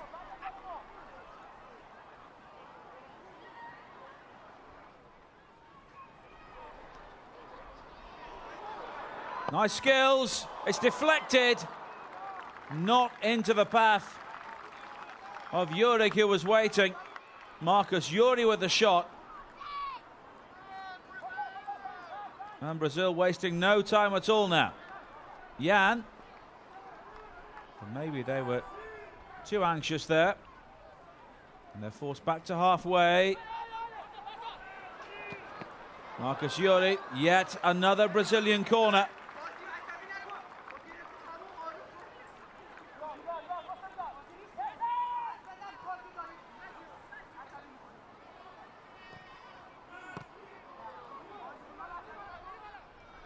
Ball in, gratefully hacked away by the Iranians. Marcos, the goalkeeper, a virtual spectator in the second half for Brazil.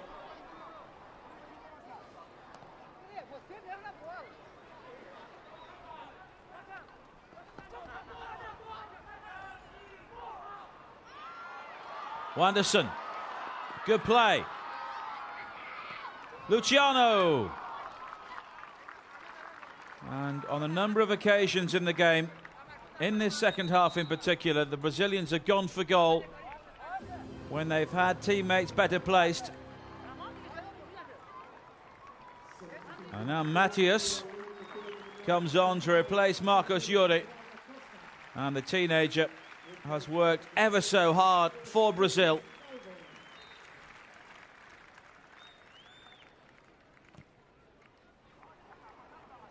And Matthias, who plays for Botafogo, will try and spark a Brazilian revival in the final 10 minutes. They deserve a goal, at least, for their performance in the second half. But they could be picked off on the break here. Oh, good save by Marcos. Akbari, the captain, having a go from range. It was going wide in the end, but Marcus didn't know it. And there was also an Iranian flying in at the far post. Fabio now into the game for Brazil, replacing Jan.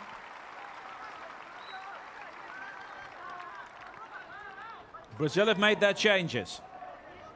Mehri.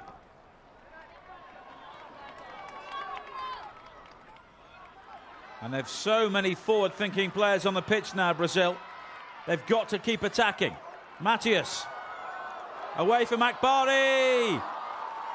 Shoveled behind by Karzai.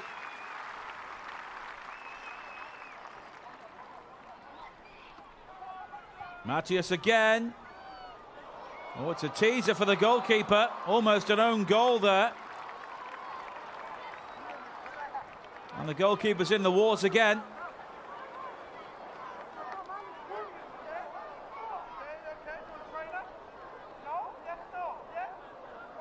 And the Iranians have only made one change so far in the game.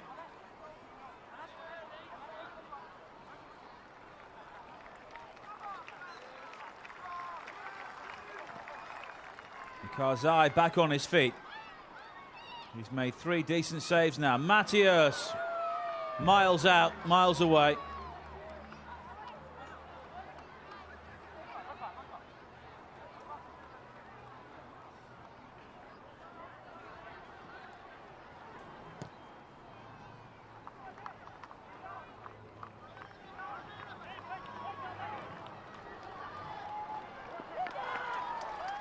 Eight minutes plus injury time for Brazil. Juric.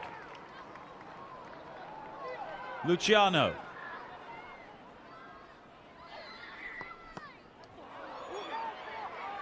One, two off the referee.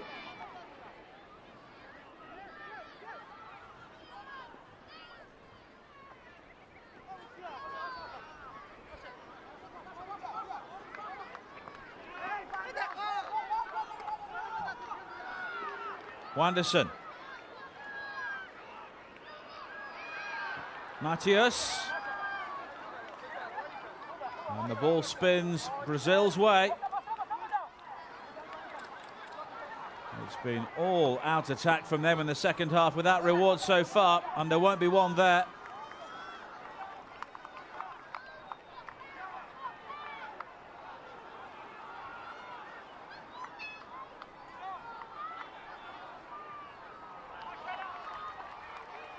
And the Iranians could finish them off here. Akbari!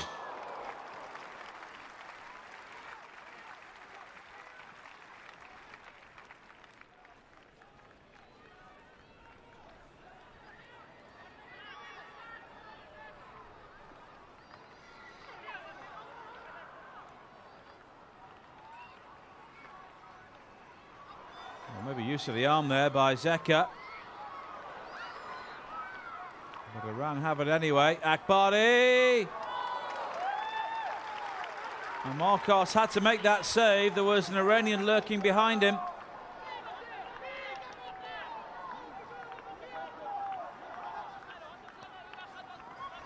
Luciano.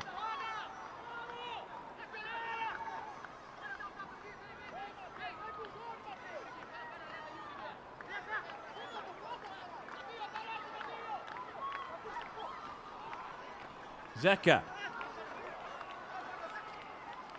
It's a good challenge back.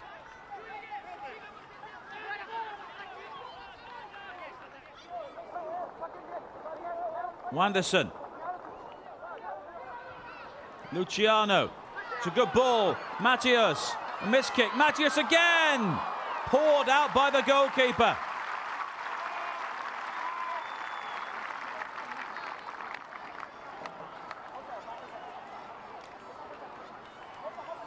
And you just get the feeling it's not Brazil's day here. They've hit the woodwork and they found Karzai in inspired form in the second half.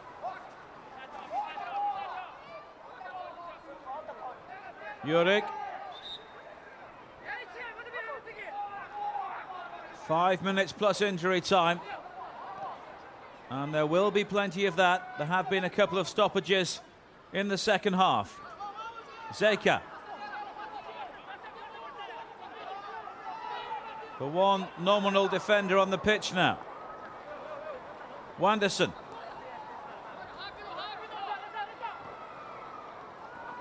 Slow into the area, almost an own goal again. Karim Azada.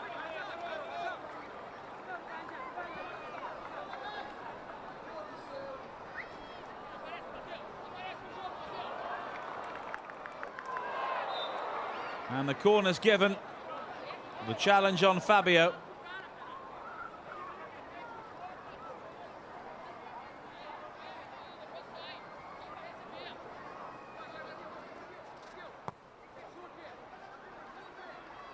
And the corner count shows just how much Brazil have dominated the second half.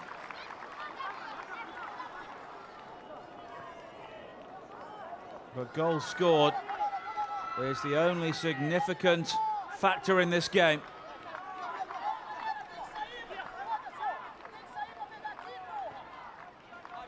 Bakshi.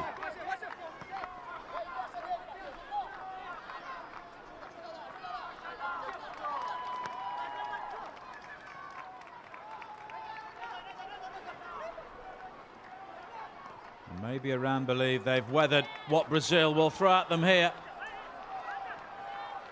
They have a chance to finish it, and they do! Bakshi seals the bronze medal for Iran. They can finally celebrate on the bench.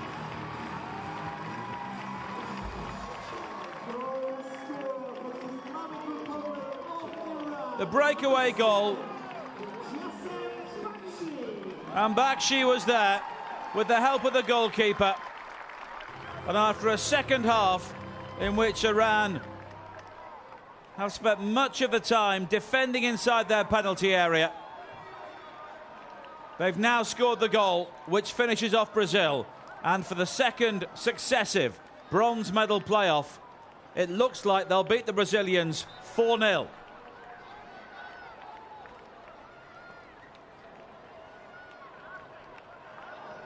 And he must think, where have all those chances gone? Safety first there from Akbari. And Fabio didn't appreciate the challenge. And any goal Brazil score now will be merely a consolation. But with Karzai in such superb form, it doesn't look like it will happen. Marcus Yuri there, the latest to test him. Matthias.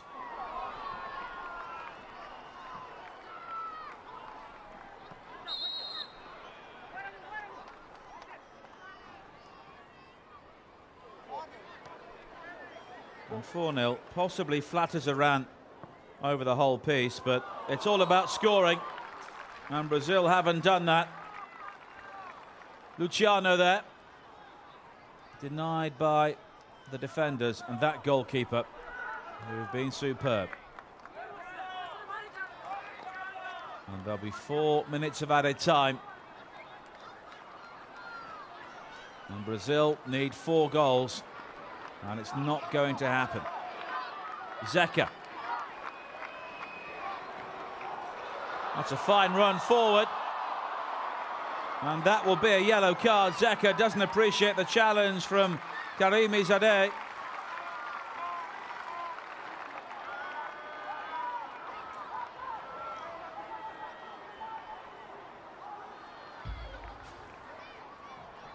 He was bearing down on goal there. On the yellow card, the right decision.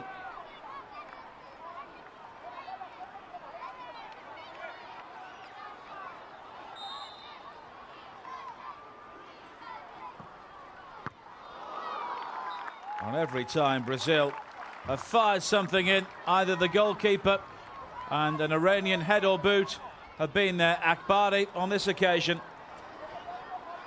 into added time. And the steam has now gone from Brazil. 4 minutes to go. And it will be a victory procession for Iran, who did the damage in the first half. 3 goals in 6 minutes. And then hung on grimly for much of the second half before the late goal from Bakshi on the breakaway.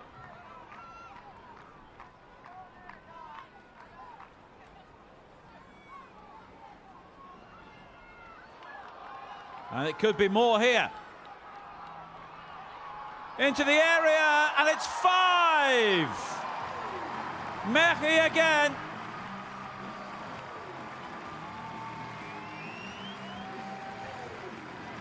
And this has now become a rout. Amin Allah offers thanks. The burst away from Akbari. And a delicate touch there from Mehri. And he could happily watch the ball spin gently over the line before celebrating with his teammate.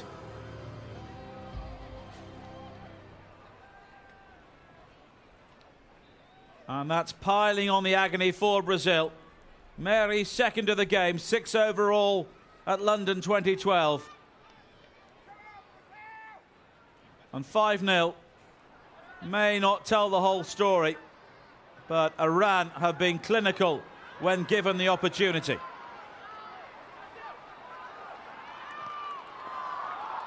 Matthias dragging wide. And Brazil will have had more shots and forced more saves in this game. But it's Iran who have dominated. And Bakshi, who scored the 4th goal, is now replaced by Ansari.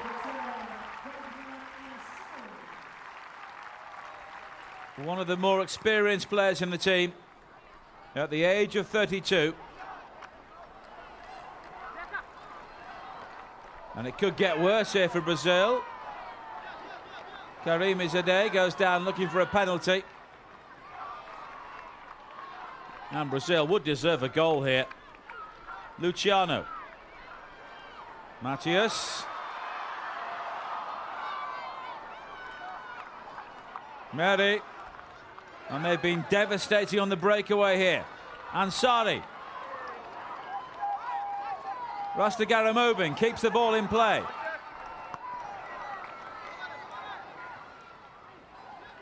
Meri looking for a hat-trick goal.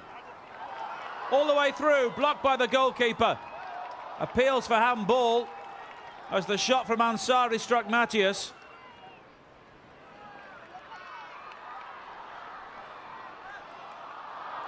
And Brazil are not going to score here today.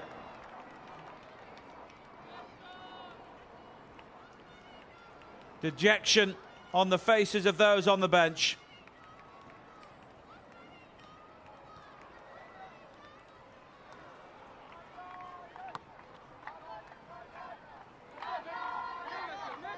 Football is all about scoring goals.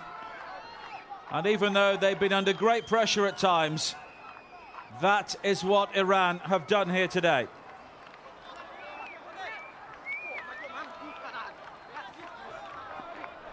Fabio.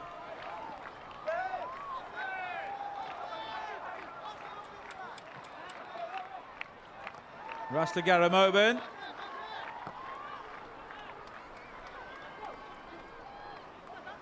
We're into added time.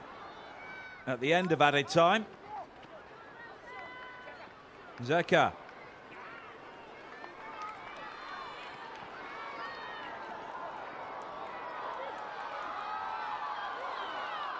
No way through for Fabio, despite his hard work.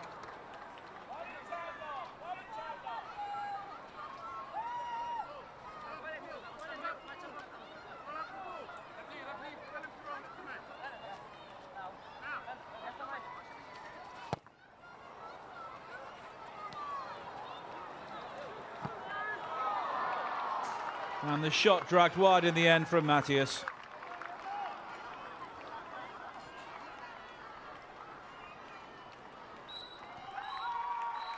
And Iran can celebrate as Brazil slumped to the turf.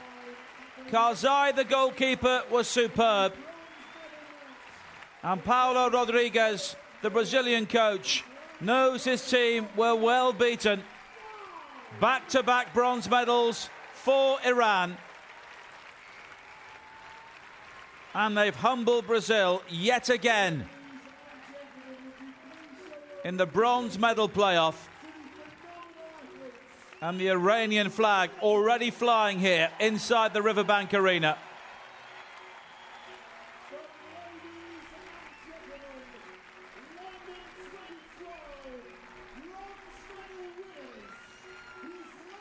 Three goals in 6 first-half minutes gave the Iranians the platform.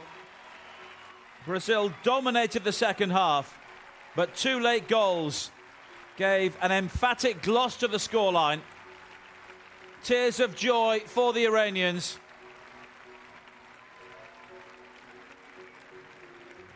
Astafaruz and Meri with 2 goals each, the other from Bakshi. And tears of disappointment for Marcos, the Brazilian goalkeeper, consoled there by both opponents and his coaching team.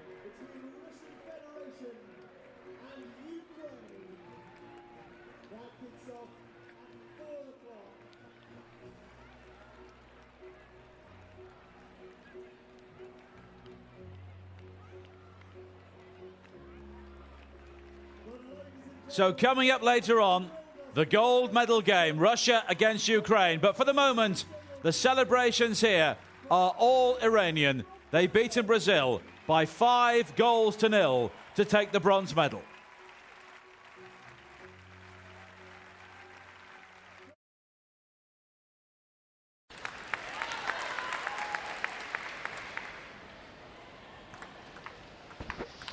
Good afternoon, everybody. This is Alison Bro, your in-ear commentator for this afternoon's Class 4-5 match between China and Sweden. China, of course, the hot favourites. And it's so sad. It's our last session of Paralympic